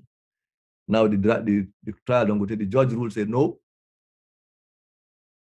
When they sue them. So now basically the diplomatic, which means the diplomatic status of Sierra Leone has been ridiculed because now our government can be tried in a domestic court in the United States for their supposed negligence. Now, what did the government's lawyer been say that they say the government can try for find way for transfer money back for hire new lawyer, new contractor for can construct. They don't talk about what they don't do with the nearly $5 million. Now they try for take other money back secretly for transfer. For come fend back other person for say they for construct the building. Now, according to the court don't order say them for go inside the building. Now the neighbor and building assess the damage so that the neighbor then will now file case formally now against the government to put them on trial regarding the status of within. What are the implications? It means our sovereign diplomatic standing as a country has been brought to the ground by the corrupt activities of the Madabio administration and officials. And we have a parliament that is not concerned about, let's forget about it. Then we talk, say, court day, where case then a court may put more day. But we are not talking about the court case in Freetown. Then a different trial as far as we're concerned. We're talking about the image, the parliament is not even never concerned itself to carry out a probe into the fact that money has been transferred to New York. Evidentiary material has been produced, undenied, deniable evidence, showing how money was transferred to New York, how it was misused, that we had an image crisis, a diplomatic crisis in the United States here, to the point that now we are subjected to a international ridicule by being told our diplomatic immunity means nothing in front of other sovereign nations. We're going to be put on trial in a domestic court in the host territory. Then an image problem, a scandal. Any serious country with a serious parliament will call for an international probe just on that thing for find out what happened to the $4.6 million. Why is the government thinking of sending other money? But they're not busy for do that because they are hoping that the same court process, what they are hoping is that that same court process will convict their opponent, their young politician, say corrupt 90 for the money in New York. So by virtue of the conviction, the contest. Then will ban them from contesting because according to the law, you are convicted of a crime, you are not supposed to contest. So that way the other competitors now who are in bed with the regime can assume they're already in leadership of their party. So this is why the discussion, that make right now discussion around public relations, proportional representation and this bad law is in place because now two mechanisms, basic mechanisms, that the government want to do. To rig the election by voter suppression, and the second strategy by candidate exclusion. You do voter suppression by making laws, making it difficult for people to register to be able to vote, because that's how they frustrate people the way say, then they are the opponent in areas where you are likely not to get votes. So you make sure they're able for vote. Through that way, they elevate your own vote numbers. Or you give the Electoral Commission power for invalidate votes in areas, which I was discussed today, say, we say overvoting pass, therefore just nullify that entire place there. So which means that now we now report how all over Western area, almost all the recruitment of potential SLPP supporters and members to the Electoral Commission and their deployment in opposition strongholds. Then they would deny that. We'll show the names and the people there. And we'll side them born, and side them come outside and send them. Some of whom were also accused of election fraud in the last election. They've been deployed in places like Karina, Bombali, and we don't show all this in the article. So you can imagine they're now for stuff ballot boxes. And then at the end they say we don't nullify this side of the election, because then it will reduce and get legal. And this law, and all of that inside this law in the debate. In fact, that was how they ended today's conversation regarding whether neck for nullify and how for nullify and that kind of debate. You saw the MPs now fighting because everything done in a jama. But that is voter suppression. Candidate exclusion, you accuse your opponent, where say this one, if he contests with me, you get support, you decide to accuse and pull him from the race, say run banner. And you can only do this through two basic processes: the use of the institutions of the state and the development of legislation where they do that. Now we don't see parliament, and they use so. Then the court also, we don't see how they use that. They don't use the court for takeover parliament, they use the court for takeover opposition party leadership by appointing even opposition party members as beneficiaries of the same process where they say then are victims of. Now they are using the same process again to disqualify or attempt to disqualify. There will be contenders. Why is it important for we to know this? Because of our responsibility for make sure say elected representatives live up to the democratic principle, the same pressure where we don't put and hold them leaders, they are all accountable and bring them at the public say, when I can't sell the country in Najama, we have to also amplify the same process, make sure say we get justice in the court, the judiciary and parliament and any other institution in the country, including the police department, should not be used as a means for deny citizens, any citizen, regardless of which political persuasion you get, the right and the responsibility for participate in the election process. Why? Even one small councillor, you decide for pull from the governance arrangement, you are affecting hundreds of other of that person's supporters, and you are creating dissent that might generate into crisis and conflict in the future or in the immediate term. So we struggle for justice and accountability in a salon. Now, I struggle for peace. Now, I struggle for democratization. now a struggle for human rights, now a struggle for the protection of the sanctity of the Constitution, which is what we have been enforcing. So where the area Abbas Bunde talk say, no part of the Constitution can be amended without, now we force him to say that, because he himself is a beneficiary of an illegal process. The same way the APC MP, the way they part of the caretaker executive are beneficiaries of the same illegal process. Because the caretaker executive of the APC that is made up of MPs and non-MPs will not have been what they are if not to the court make them a caretaker executive. The Abbas Bundu not for them be speaker, and the APC, SLPP not for get majority if the court not be making them majority in a parliament. So you see the nexus, you see the relationship. So if the APC MP then feel offended by way Madam you take the new member, then colleague out of parliament and impose the speaker, why are they not offended that they are also imposed as leaders of their own party by the same court, by the same judicial process? So if they think the government is wrong, the SLPP is wrong in taking over parliament through a rigged process, why do they think it's right for them to become beneficiaries of the same electoral process, the same court process? You see the hypocrisy in our country. You see the double standard. That is enough. It is more than that one day more than wrong when somebody take one gun and must go back, give you, say vote for a particular law. You do not need any other evidence from these people. No other evidence for tell you say they have betrayed the national interest. They have betrayed the trust of the people, whether we accept them or not, but this is the reality. So I want to close now for telling us, we all have to be concerned about the image of Sierra Leone, internationally and locally. We all got to be concerned about the unconstitutionality where they take place in our country. We all need to be concerned about the willingness of the opposition for program the country into not only one party dictatorship, but to a future crisis. And this is my problem. So what I do with the Africanist press and my colleagues is an effort for expose these things. And we don't take on the responsibility for explaining this now on Zoom and Facebook, because we realize no radio station, no television, no, in fact, some of the social media platforms that say they boycott we now.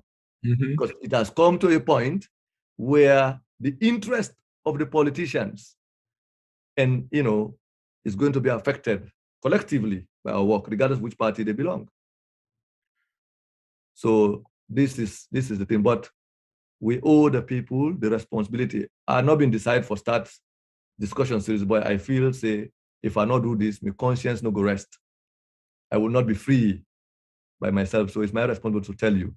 So when I begin for asking our MPs them, why they not ever get the courage for question the government regarding these massive scandals that the Africanist press has published. Why the MPs did not bother about the image of Sierra Leone internationally, including the opposition, by asking for an independent probe into the transfer of funds that had gone missing. And why are the MPs not concerned about the fact that the image of the diplomatic standing of Sierra Leone has been rocked? And this is important because Madabio talks say he has taken money out of the bank. He tried to justify it because he said they go all over the world for clean Salone image. Is this the cleaning of the image where the diplomatic sovereignty of the country has been suspended? No. And even when he lied, when the president lied nationally and internationally in front of everybody, locally and internationally, say we go Japan, then kick him out of a hotel because the previous president left or previous government left that day. The MPs, nobody in the opposition was able to challenge that. The Africanist press did not only say he was lying, we showed evidence that the trip was funded by Japan. He was not there and that there has been a standing relationship between Salone and Japan dating 30 years. We even published from the beginning, over 30 years of people that already don't visit back and forth from Salone and Japan. Then we go to the point for say, even when the talk says so, it been take nearly $300,000 we have collectively for gold. Then not $1 no return. Yeah. Government no reply, MP them. Yeah, because the MPs were hoping that fake lie for them sit down, say, hey, they begin the old mongers. No, we cannot allow, not because we are party, but we cannot allow a government to run with deception. We don't allow lie for thriving a country, because that is dangerous. If you begin telling lies, I'm afraid. You don't understand, because that's not the proper way to raise a family. You have to tell your kids, even as parents, we tell our kids, no matter how difficult it is, if you do anything bad, say, work and tell me. You don't understand? So the same thing at the national level, we are the fountain of honor is the presidency, is the fountain of honor. When the president lies in front of the world, it's the responsibility of other leaders to correct that. In other parts of the world, they will ask you to resign. But nobody in the civil society, in the media, the journalists, they always have been the lie in front of them, not get the gut or the sense of question. They say, oh, wait a minute. In fact, if we are praising the president, they say the man democratic, you don't do a media, they call it media, you don't subject it to media scrutiny. Now we say, wait a minute. The president has just lied. He did not only go to Japan, we showed how he went. So this is the job. We owe that to ourselves to tell the truth and to also educate people around the truth. So I want to stop now. I want to know, say, we therefore also put pressure on the state institutions now. And if we are left the democracy, the future of the country and democracy in Salon in the hands of our politicians and our political leaders and our MP then, no more, and our party leader then, we know say the country is finished. It's finished. There will be no hope there will be no country. After now, there will be hardly a country you recognize. And then people they suffer. They don't mind Madabio continuing because they get salaries. No matter how they complain about the difficulties they experience, they are 100 times better off than 99% of Sierra Leoneans. That's a fact. So it's upon us as citizens for able to educate people and make them understand, say, we therefore, if the leaders are not to act right, we have to force them to act right. That's what this is about. And now we're responsible to make sure, say, you cannot, I mean, Madabio has no moral authority for even talk about corruption as alone. And they know this. Whose moral grounds with all this mountain of evidence? So I want to stop here and then pause and just highlight, say, the New York Chancery case that we have in New York is different from what they're talking about in Freetown. You can go that the evidence then court documentary all day. They show that the history of this is all in the Africanist Press website. Although they can talk say sometimes when you want to hide something from with people, if you put that in print. So that make we don't take up responsibility for explain this. So I want to stop here. I know we don't almost clock the 2 hour now. No, it's good. You see, I make we the go over because the talk is so enjoyable for area that we know while you stop, sir. Really. I don't know now. We'll take a few questions for being fair to the audience, and also we host. I want to thank Suracast TV on behalf of Africanist Press for the ongoing relationship, and making your platform available for help spread the good news to the people of Sierra Leone, despite the challenges that we face. We just got to continue to do we work no more. I guess some question, Mr. Barr. Yeah. For that will be clear about some of these transactions, specifically as it deals with the New York Chancery building. So when you show the bank statement just now, we see say the first tranche will come in 2018. It was in March, right? But not to that money, the ACC, they go after the former foreign minister for, because that money, the 1.something billion loans was there until hands change, as you show me just now. So if and I remember how some government member them supported them, they made the talk say, nah, Africanist Press make, then they go after Samura, that and forth. But totally a different case. Or whose year even the ACC they look at for prosecute Samura Kamara. We own case, the people's case, it starts in 2018 after governments don't change hands. And then one question or comment to get. The other thing I want to talk about is that, so what you understand from what you say is that parliamentarians, of course, then the CC, then the CC, this case here, so where the ACC they pursue, government of Sierra Leone they pursue against the former foreign minister, is different from the one where Africanist Press expose or reveal. Now, so then parliamentarian, I talk about opposition member parliamentarian, they know this, but they don't ever take them up. Now today I'll begin to understand clearly a little better, say the reason why they don't want to take them up or they not take them up because they get this internal fighting inside the APC party itself with regard to who wants to become or who will be the flag bearer. So now me understand that they try to clarify small now. The money we didn't look after Samora Kamara for definitely also the money will start in 2018. The other part of the 4.6 million we missing as you don't show, Africanist press don't show. So and a similar reason when you talk about saying they go after political threats. So is Samora a threat to the government of Sierra Leone or President Bio in candidacy? I extend them a little bit more to even the mayor, because he says something, say they want to use the courts for hammer down or clamp down on people the way they pose threats to them. You mentioned the mayor in your own case about $20,000. The mayor raised $1 million from that effort today, by the way, but they try for you know, carry and go in a corrupt way. They don't carry and go parliament. So they try to prosecute them with regard to in your case. Is it because they also see the mayor as a threat? Why do not go? I don't know. Why do not go after other people in the past, which I don't see so far? Now Samora Kamara and the mayor in terms of putting corruption on their heads. Even for clear and for we small, at least let me understand a little better. Yeah, I think you already point you finger to it. I just want to stretch again and restate the fact that it's not just about their flag bearer competition. They are themselves a beneficiary of the state capture. That's what I want to underline. Mm-hmm. We start Madabio in presidency with the seizure of parliament through a court process that removed 10 members of the APC from parliament and the appointment, the imposition of a speaker of parliament.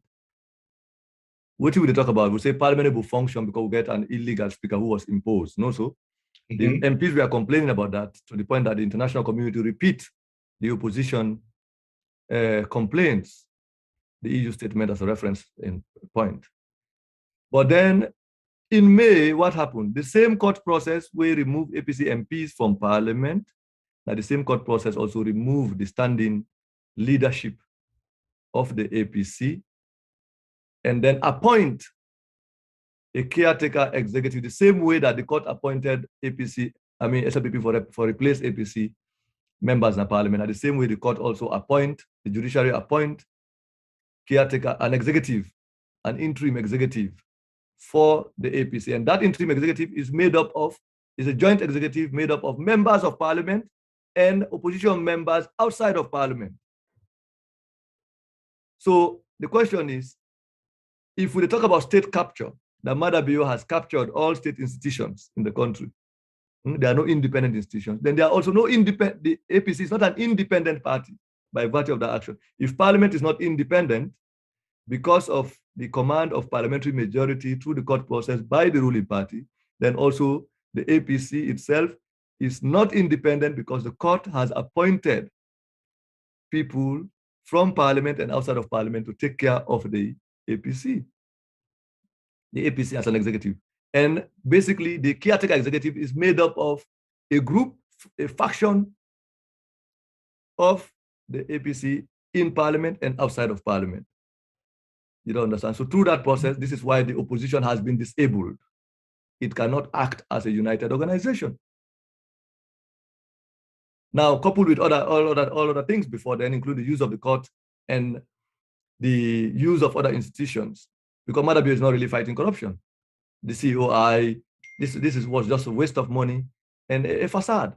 Because if it was fighting corruption, look at the ridiculous misuse and embezzlement of public funds that is ongoing. But we report no more safe was for the CAF meeting alone, over $7.5 million was taken to Cameroon. The parliament will have requested an audit or a probe into that money alone. And mind you, some of the members of the delegation that went to Cameroon as supporters, some of them are, if you check the list, are even APC members. I don't say that Bata APC members and some are even senior ones. You don't understand? These are the hidden facts. This is the truth. So for answer your question, it's not just about their flag bearer intention, they are also accomplices in crystallizing the state capture. And now parliament is part of the institutions that have been captured by extension, civil society organizations, media, and political parties. So at this making talk say, what we are struggling against is not just the Bio regime, but the regime and its allies in civil society, in the media, in academia, among the professional class, the business community, and also in opposition parties. It's exactly what, and if anything, for illustrate this thing to we, what the parliamentary drama is providing us is a broad canvas. Now the cinematic presentation is like a drama. What we are witnessing with Parliament since we started from where we raised this issue and the reaction we get from opposition. And mind you, the opposition people we don't attack, we mostly, they are the parliamentary people we don't attack, we know them. They are SLPP, the speaker, the innuendos coming from the speaker, and the other ruling party MPs, including the leader of government business, the deputy speaker, and all the while, and they pull hint, but the APC then they call me directly. You don't understand? You know, only call a post on Facebook directly. They attack Africanist press. The other one, they know they mention that then I into more in the pool, but everybody knows that we didn't, then they pull in. So the question is, what do we do now for expose the hidden alliance between some of these opposition actors, opposition elements in the country with the ruling party that is so hard for their members and supporters to believe. So that the opportunity this way, the Public Elections Bill provide we an opportunity for bring this hidden drama, this hidden complicity behind the scenes, behind the stage, into the public stage. So what we've been looking at since June 20 to now is the public enactment of an alliance that has been hidden for a long time, so some of which we never knew before. In fact, we had come under indirect attack by the opposition and parliament and this alliance indirectly. We never knew where it was coming from, but we continue in the process of fighting it and investigating it, then we see the whole canvas. So now the puzzles fit. But beyond, it's no longer puzzles fit, it's cinematic. So yeah, it's like you go to a movie theater, then you're looking at an enactment on the screen. This is what we're looking at with Parliament. So when you see the opposition arguing, yeah, there are individual MPs who are struggling genuinely in Parliament for raise some of these issues of the floor, because but we're dealing with a much more complex situation as Salone now than we ever imagined, a much more intricate and complicated politics than we ever were aware about. And we need for amplify we effort as citizens for educate people completely. It has gone beyond just reporting about corruption, but about an effort everybody we're concerned about the country for take upon your responsibility in your dining table, going to the club, if you go jog, if you go to a market, begin take as a responsibility as an educator now for educating people and say, this is the situation. That is what we have started by initiating this conversation, directing people to directly contact parliamentarians now and begin for asking and tell them what they want, so that if you're in the act now, people will know that they are acting against the interest. And another thing, they don't cause problems so now in Parliament too. They have never, I'm not sure, I've been asking if they have they spent so much time in the legislation as they do now. We've never had that time. Because it's not because MPs in the Parliament, they hold the ruling party to account. No, and because the public gaze is on Parliament. We all look Parliament every day. In fact, for the last 1 month, I have not slept completely because I got to make sure I wake up in advance for wait for Parliament for begin. So remind people, and that has been my role for the last 1 month. Sleep less and almost eat less because I have to stay up. They follow Parliament step by step as the debate they go on. They comment, they add, because my process of education, not to Parliament I talk to more, not to the people, the men who say this, they go on. We have to take our time from whatever we're doing to pay attention, because we homeland that, and we have our people there, even though we're outside of the country. So that is what I have been doing for almost 1 month now. I have slept less, spent more time in looking at what is going on in Parliament, especially are they almost 5 hours behind Sierra Leone. So which means by the time 7 o'clock they start na salon, I go down grab now 2 o'clock, 2 a.m. na net. Now they begin the post 7. I don't forget parliament too. Now 7 o'clock people in the wake. So I time my sleep for coincide with that. Then I stay up from 2 o'clock now. They stay up now till 5 o'clock in the morning. And the post say, we wait for the debate for start. So I had to follow it up today. If I did work myself in the street, I get them on my phone, they go and watch. And you've done fantastic. So we got to do this. I see your many posts on Facebook, you know, so as you say, yeah, you really do on top of this case here. So not only that, you don't steer a lot of attention to Parliament. I mean, from citizens to you know, to the parliamentary deliberations. But this is all about citizen engagement. And like you say earlier, you know, this is how we write. Case, before I forget, come to the case, make people and go look the document of the court case and go see the chronology of the case, including the bank statement, and we got to republish this again for make people and see and then know the case. It's the case in Freetown has nothing to do with the money that we've reported. The BO government still got to explain to the people of Saloon what they've done to the nearly $5 million that they transferred to New York in 2019 on the pretext that they were going to renovate an embassy that they never did. To the point that now we country don't face diplomatic disgrace. And we are going to lose that. But it's not the first time we lost embassy. We face the same kind of situation under Tijan Kaba with the Chancery building in UK, in London, in the UK. So we're facing the same, I repeat, of the same thing. And we have a parliament that is not saying anything. And opposition people, would I don't make comment on this? None. Then they wait. Some of them they wait and say, they read and they talk and quietly and say, Samura Kamara, they go down.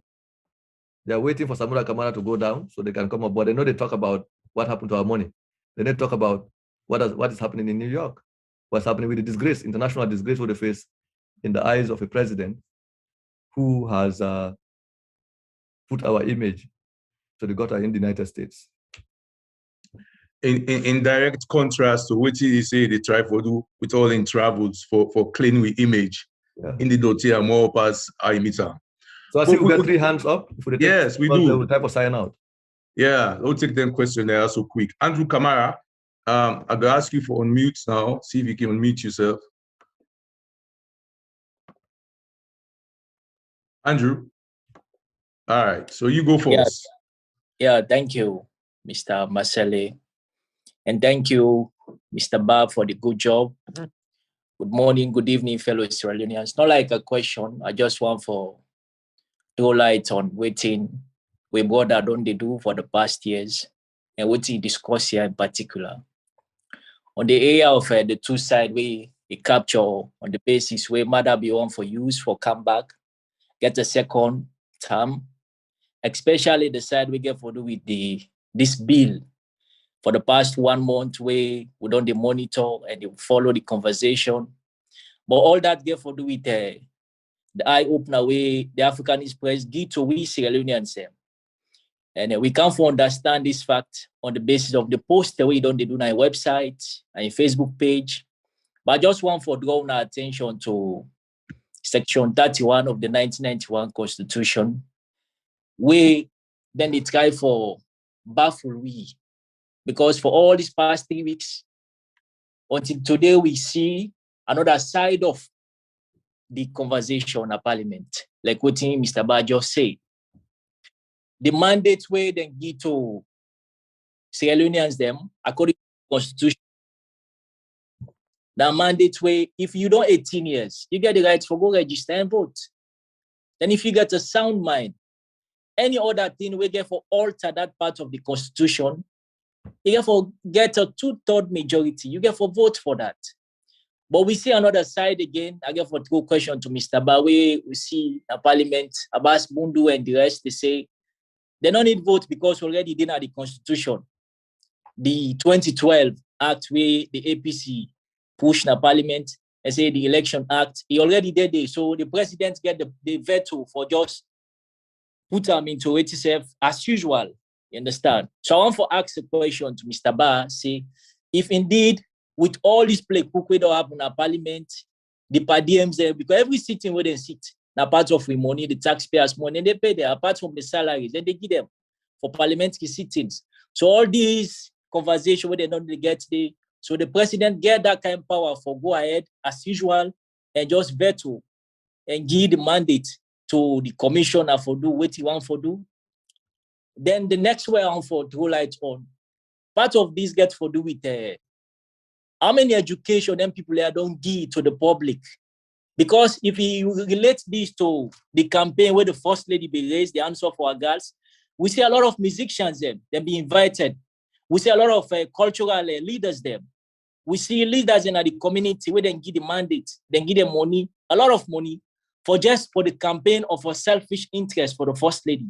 But when it comes to the interest of the citizens them, how many money, how much time, how many resources they invest for make sure say their awareness, if and only if they want to put this NIM into the context of voting, how many time they invest for go to the constituents or to the local authorities or to the various communities for educate the people. A very short. Now only this time we're trying to carry this conversation, then we come for our way and say, even though the commission were responsible for register people, this is separate from what they try for which say this for the power mandate because what America get up because it in a UK. Forgetting that this is not something where they don't nurture for the past 200-300 years that is part of the world. You know, so I don't want to say much because other people and the way they answer they up. I want to stop here. I tell you thank you for the time in Andrew are based in Sweden. So now that. Thank you, Andrew. Moving along, oh, you're from Monday Mori. Mr. Monday Mori, I will unmute you, sir. Yeah, hello, good evening. My name is Mandy Mori. I'm talking from Switzerland. My question, first of all, Mr. Masale, I want to thank you guys for what you've been doing. I want to thank also that you do.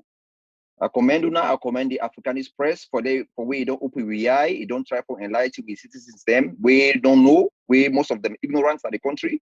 Even out without even done it without many of them ignorance, they don't even know exactly, they don't even know their rights. So I want to thank Mr. Chernobyl. He's a God sent and blessings to him. So my question, this issue with the Chancery, I understand say the New York courts don't suspend the Israeli diplomats and they don't suspend the immunities them. So can it be that the U.S. government or State Department can even summon the diplomats and get a persona or granta? This is my question to Mr. Chernobyl. Thank you very much.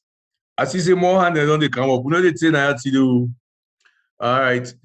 Chair, you don't notice that question. You don't get to now. Let's take Abubakar Bangura. Abubakar, you can unmute now. Yeah, thank you, guys. Thank you so much, Mr. Chairman and Mr. Masai. Thank you so much, guys. Are they following the program a lot? You know, one thing would happen in our country, we just so hypocrite to receive Sierra Leoneans, we just the party, we just the APC, this and that, you know. First of all, this man say they declare asset figure openly. We're not declare, we declare secretly. No, we're not what's in asset or not, you know. Then those so many things that we turn about don't expose to the first lady, we take money in the account, they don't do all that, they will not see any inquiry into that. So to me, no, we're not even inside the country, they go, this man, they get away with things over and over, and that's not what they do about it, you know. And it's so sad, and people, they see the truth, but they never speak up. And it's not going to only be child or bar, you know, because it's got things there for do. And we need voices like child or bar for this, for the talk for people, and people that say need for grab up and try to do things. A lot of change our country. If not, I'm afraid it's in our country to go. Just that's all. Thank you. Thank you very much for your comments. Aruna, when you take past Bakari King, the last person I know would take. So Aruna, you go, and then Bakari King, you next, and we'll stop the show after that. After channel response, if he needs to. Aruna. Oh yes. Thank you all. Very, very gracious for being part of this listening audience. And just like waiting, they say, for being educated into this. I just want for make a bring we back with attention. I think at the third sitting, I think around that time be. And the opposition leaders stand for talk. In the process, now they ask, are we live? Are we live? And they so MP them come around and say, yeah, we did live now Facebook. Other than say, no, we not did live. At the time, AYV and the national radio station, they were they not been the on. They were not connected. So I think we've been just doing the social media live. But the indication of that was you didn't really see how by the public watching the proceeding in Parliament, the impact where that gets, that very instance, that very moment, it been display the strength of at which the people then they look at the Parliament what's in the happen there. And the second thing here we I can for understand is there is a debate going on. You see that. You see they are asking questions. They need clarifications. They need that the opposition they try for press the ruling government say, hey, this go against the constitution. But why are they doing it? In other words, may not be they follow debates them in Parliament onto this point. At the same token, chairman statements them, and office say we don't get doubt. See, which is tell we the truth. In other words, chairman don't tell we see. Most of the debates them willing to do, they are not in depth like this one who they watch. So the question now would be, why are they in depth into this? One, we're watching them, and two, me, this is my own observation. This is my own personal view.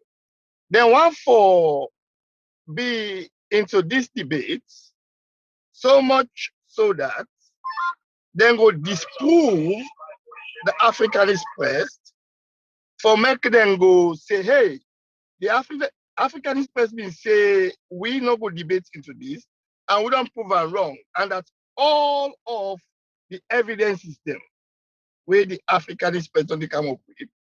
They are not as accurate as they seem to be because we have proven that in the debate. Okay, if that is so, I think we go take that outcome for make going forward, make them do things the way they're supposed to be done rightly, so that the Africanist press will be wrong at every account, at every turn.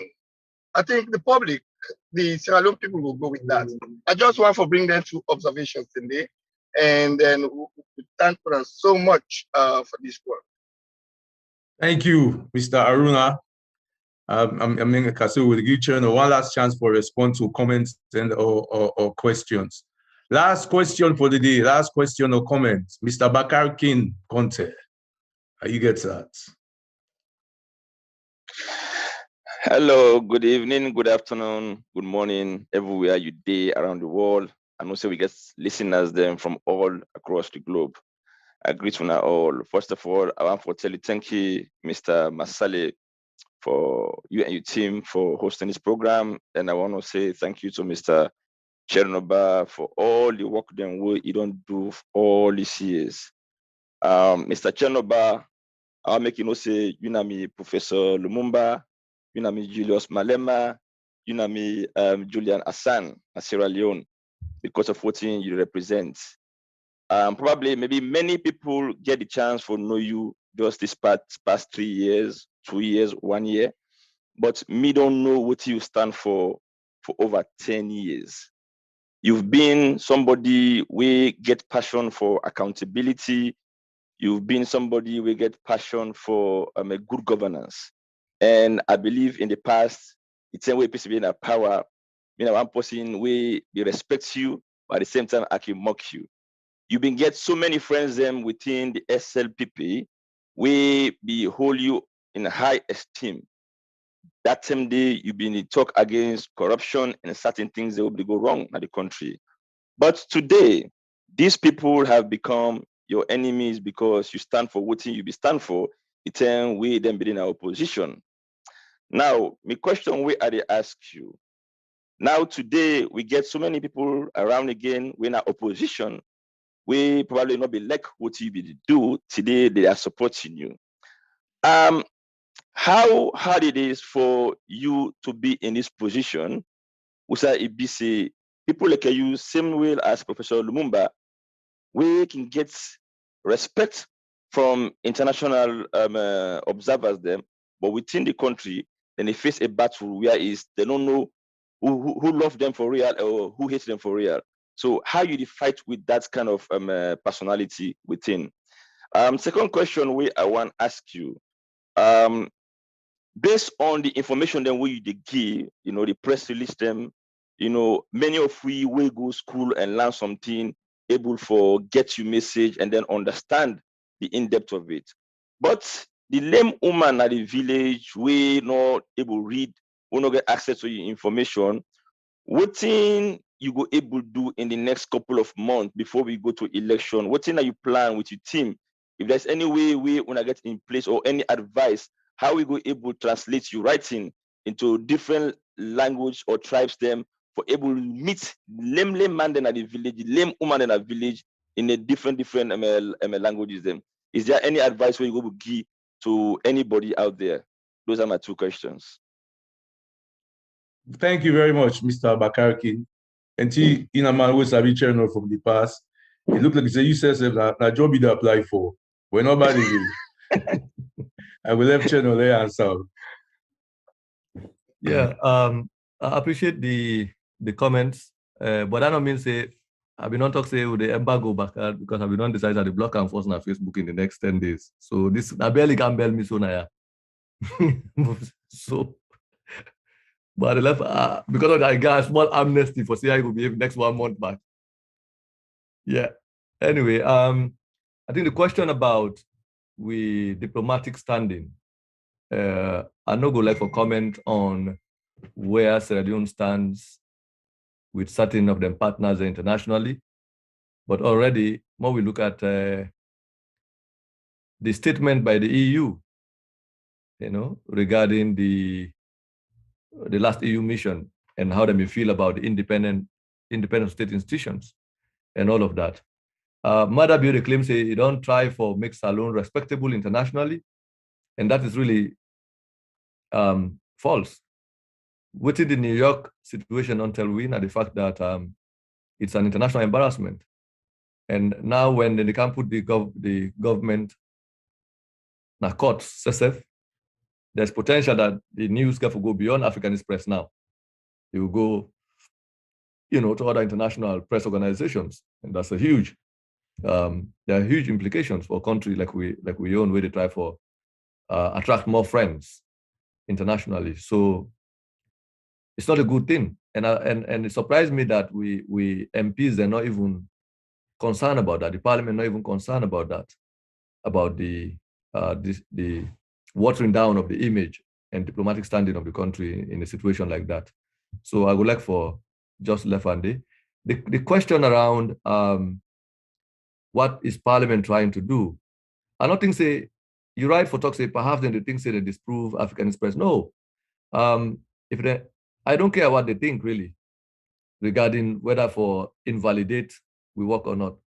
Honestly, at the point of the Africanist press, I am not looking for endorsement from anyone. I know they look for make anybody endorse me or praise me. No, I try to make sure the work that I do and the work that my colleagues and I do for stand the test of time. Okay, for prove we right. As long as you stand on the side of truth, there's nothing like the truth. Then nobody prevail. And I think so this is the point where Bakar can counter they refer to. All of these people where they seen as Alonso from APC or SLPP, they are not, many of them are not strangers to me. I know them directly, personally. So the difficulty is not about whether they appreciate what I do. It's the fact that you have to do this in a situation where people who you know, some of whom you went to school with, some of whom are they will claim to be your friends in the past. Some of them, when I don't even sit down, when I don't share a meal together, share a drink. By the way, me know the drink obole. Might just underline that's some drink me the drink. But there are people I know. Before we start with the Mother Bill exposure, on January 30, the last week of January 2020. Yeah, the last week of January 2020. There was an Okada parade when tourists and gypsies went to Sierra Leone. The government make this event na the stadium. We said them begin talk, we say, Mother Bill, they travel, they don't bring investors, this and that. Then I talk, say, no, I don't deceive the people then. That's a lie. That was the first time comment I make. But I've been on the comment on them privately. In fact, I can't know there was a WhatsApp group then who said they tell them, say, no, the way the government not start from the very first, this is not the way we want to start to. In fact, including even the appointment of a chief minister, the delegation would then begin, the first way then go London with Fatima Bio and all that include that. So when I started making those objections, the very first month where the government got power, now there's some of these SLPP people will control WhatsApp group, maybe they add me, they share me work, they begin delete me in the WhatsApp group then instantly. So by January 2020, now they make public comment on my Facebook. In fact, all WhatsApp group, they don't remove me from all the WhatsApp group then now. So me said now, because I see that I decided to remove myself, in fact, from them because the discussion was so annoying. I say, no, waiting, make I just left this group. So I removed myself from some of this WhatsApp group and just left like, I not get 3 or 4, apart from the one they create now. So finally, by January, I see them they try to make this propaganda around this gypsies with Okada riders. We could say, how do they translate Okada parade as a evidence of development in tourism? I did the whole barrage of social media brigade from the SLPP supporters and kind of my page. They begin cost me. This are Bobo them. Some of them are Bobo them. We've been the share some of we work. We've been the share with articles then. So I was not hurt by it, but I was amused, because these are things the way me they predict. I know we'll be there for rich day, so I was prepared for it. So I encouraged them for 2 days continuously, day and night. They cost me. Now Facebook, they didn't name a page. So anyone we cost, I go and reply small. No say I reply cost, so I encourage them for cost me. So they spent 48 hours unleashing all kind of. Some of them even post saying a Pampas I don't drink. This were people. Yeah, these were people in the past where they called me hero, mentor, So, but what I knew, not to the Bobo that we be there online, they do that. I don't say that them brother. When I'm mad, they call me say me and the party, who is not, we be they talk with me. Now they push them. And what I was doing was for allow them for cost me. Tell the cost all done. And I did that. After 2 days, I said they don't reduce for cost me now. Now they tell I write the first article around February now. I tell them, say, ending the grace period. Now I say, when I don't pass mark, 2 years, when I go and talk no more, they blame the past government. How much money, from all begin for how much money Mother Bill don't spend by travel? What in travel don't pay? So I raised this question as a publisher. I say now, from now moving forward, we don't give you 2 years. We'd expect say if we don't change the situation, we have to hold you accountable now. That the first article was, if you go to the Africanist Press website, March 1, 2020, now we published the first article in the investigation on salaries. Say, well, look, you've been talking, say they reduce salary, we can add salary in the Ministry of Finance. March 3, Minister of Finance reply with, and begin to say, no, that's what they meet the salary. Now say, good. The figure that one, they will begin now. Stay down, I think with this one now. So then cost, they begin to lie that this. So they said all kinds of money, don't make the, finally, the president will have then can confess in that truth. So we don't go to the APC, we be fed, we be the cost we tried between 2008 to 2018. By January 2021, they all take over the social media. They begin share Africanist Press now. Then they call me Patriot. God bless you. They begin pray for me. I remember there's a post that I still wear a screenshot I keep from Bakar King Conte. Say, I know they worry for now. Una way they go and praise Chernobyl today. The day when I go turn against that, so that did wait. So we screenshot that post, we save her. Now, you know me make that post there? Yeah, you did. So then I will tell you, so they observe all of this. So But the APC no kind of power it will not begin attack we now. The APC parliamentarian and begin attack we. But now it's so difficult because some of the young supporters are now, even if they want for attack we, they are constrained because the moral basis for do that. Because a couple of months ago, they shared the Africanist press work, all of that. By the end of by December, some of the leaders are now beginning to tell them, stop for share Africanist press. I'm not going to share again. I'm not for the go in page. I'm not for the mix. You understand? So by April, that effort intensify among APC supporters and their friends because they are told by their own party leaders not to participate. And some of these party leaders and parliamentarians, we don't go to the point where the parliamentarians now come out directly and attack we work. Lahai Mara as an example. Then later, he put the APC supporters into shame. They begin to say, you. So he come up from telling us that what I say, make we not share, but I don't attack the publicly. We don't put people all shame. So some of them were ashamed. But I am not affected by that. For answer your question, like I say, me work na like DJ. Now make they use the analogy. This until I think about all this in recent times. I say, well, we are like people when they play music like dance club. Where we say sometimes they play one music, all man go dance for you. Other time, that's like that. And sometimes nobody's good, but you're responsible for just make music on the dance floor. That's what I mean by that. That I have come to understand my own responsibility as a disc jockey in a dance hall where I have to play music regardless of whether somebody is dancing or not dancing. But I enjoy the music, by the way. So you don't understand. I find pleasure in the things that I do. But I also know they hold grudges. For me, what I do is not personal. You know that. I don't take issue. I don't get APC people, supporters in the past, where they insult me bad. Some of them, I had to take them out of my Facebook because when somebody they misbehave, the best thing you know for cut them off from you because you don't go allow somebody for reduce you. So some of them I had to, by January 2021, some of them had to write me personal messages and apologize. And say, add me back on my page. Then by April, by January, February, March, April this year, they are dead silent because now the work is affecting the interests of their own party leaders. You have to understand the society in which you operate and the people, the psychology of the society in which you operate. My responsibility, first and foremost, now to me, your own conscience and the truth and God. I make sure say anything where they write, I know they write about somebody out of malice. I make sure anything where they write, until I will defend. In fact, I write and carefully every single word. I make sure if you question me with this word, I will defend that. I will justify it.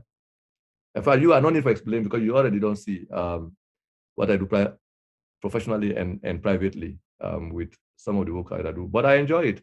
I love the country. I enjoy the people. I enjoy the vacillation, the changing mood of my audience. You don't understand? Yeah. So that for me, like theater. Sometimes the crowd go this way, sometimes the crowd goes this way, but I remain constant and focused and moving forward with the road where I choose. If I say today, now Parliament are the focus on, no matter how you do, now them idea. Say I don't say yes, yeah, and the rest therefore I take other side. Nothing distracts me. So key to dealing with the society in that kind of fashion is dedication, commitment, and perseverance. You have to have a good dose of resilience because sometimes they do psychological games to make you feel demoralized and annoying. To tell you the honest thing, as a human being, it's offensive sometimes. It's annoying because you naturally feel offended by dishonest, like this kind of parliamentary situation where MPs want to pretend they were actually working for the interest of the people when in actual fact they were trying to hide stuff. But me not care whether they feel that way. As long as the thing is in the public domain and the bad thing not happen, that's all I care about. Now, when few months ago we were attacked, ONS and all this thing, there is no organization in Sierra Leone that defends Africanist press or me. The defense of my work and my protection has always come from the outside of the country. So if me not to a journalist or an individual will get other relationships outside of Salone, you know what that means. So in essence, I have come also to rely on my strategy because I know say people, they fail you sometimes and they're going to fail you. But that notwithstanding, I get very good friends also among Sierra Leoneans, very good friends, trusted ones. And I am able to do the work that I do, not because of me, because of the network of trusted allies and friends, and some of whom also are people I have trained over the years who are working for me without being known, who are working with me and also inspired by my work. I inspire a lot of people, including the one that way disagree with me. They will just not like what they do because they think say it affects them. But I know that in their own private corner, then they testify to the fact that I've been resilient in the things that I do. If I take on something, once I believe say it's correct, and I'm convinced about her, I do it. I don't need anybody for endorse what I do. And I've always tried to make sure that I am able to, and force upon people in power a conversation that is in the interest of the people, whether they like it or not. Then go try hard enough to engage me with, but I try to make sure say, regardless of how stubborn and try, then go must engage what I do. You have to engage it because it's in the interest of the people. So that may require a different skill and a different craft. And it's a craft and a craftsmanship that I continuously try to develop. And thanks to the dedicated people that I work with, dedicated men and women who have been working with me over the years, as small a band as it is, but we've continued to to hold on the barracks. Anyway, so I want to thank everybody for participating. I know we've gone past the 2 hours. We will try very hard for limit the conversation to 2 hours. My appeal to you, make we take this conversation very serious.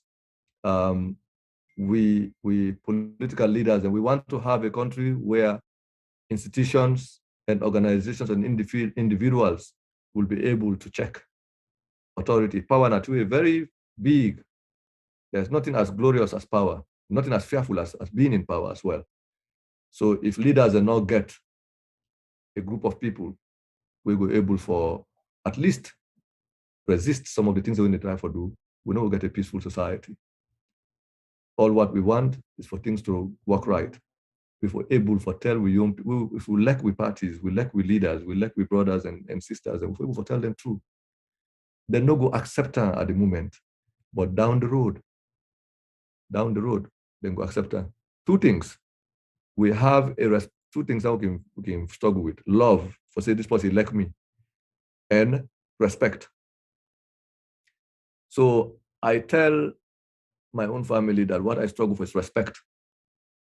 If somebody respects you, he will learn how to like you over time. But somebody can like you but not respect you.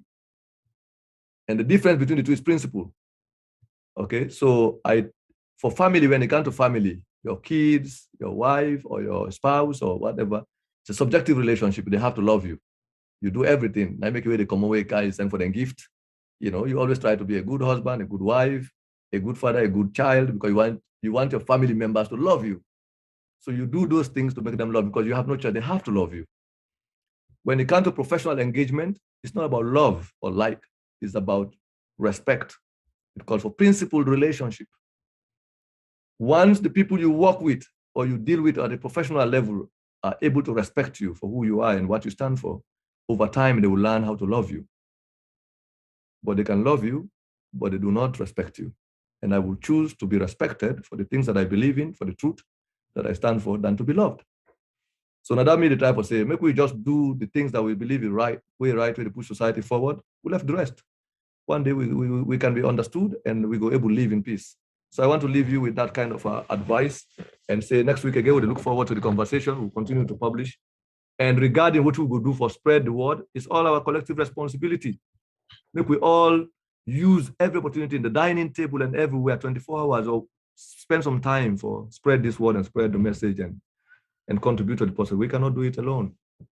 And I appreciate and admire Mr. Masali, who voluntarily decided 2 years ago now, I think, for say, we see the work of the African to say, no, I want for help.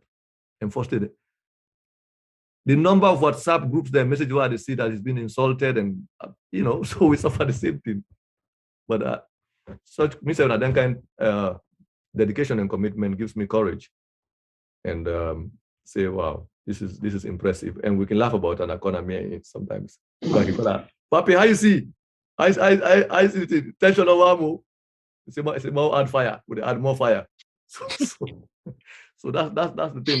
There's fun in things that we do too. If you want to have fun with it, it's difficult, but you can have fun with anything you do. You choose how to be happy and what makes you happy. Yeah, that's the thing. So I want to end there. I turn them over to the moderator and thank Syracuse TV and everyone, and we look forward to next week. Thank you. I can always tell people and say, this work and a golden work. How would they do? Me, so they feel like me bita. This is a golden work. So in terms of what in Chelsea they talk about the commitment, and anyway, na golden work. Not just left and so no more. Today, yesterday, that be Mr. Amjad Jalomi Ba in birthday. I want for all wish and happy birthday. When I send some star there in Syracuse because he has been very cooperative with we in terms of getting the word out there. And me say one for add to Cherno in appreciation, my own personal appreciation. Thank you, Mr. Ba. And to all the audience, people already in the Zoom, I see some familiar names. I'm not going to call them right now, but I will call them after for checkout. I want to see the talk. Because they can talk, they also will talk. So now all in the best interest of the people, the country. Also, I know we'll keep on all too long, but until next time, ciao. Thank you, Mr. Masale. God bless you. Thank you.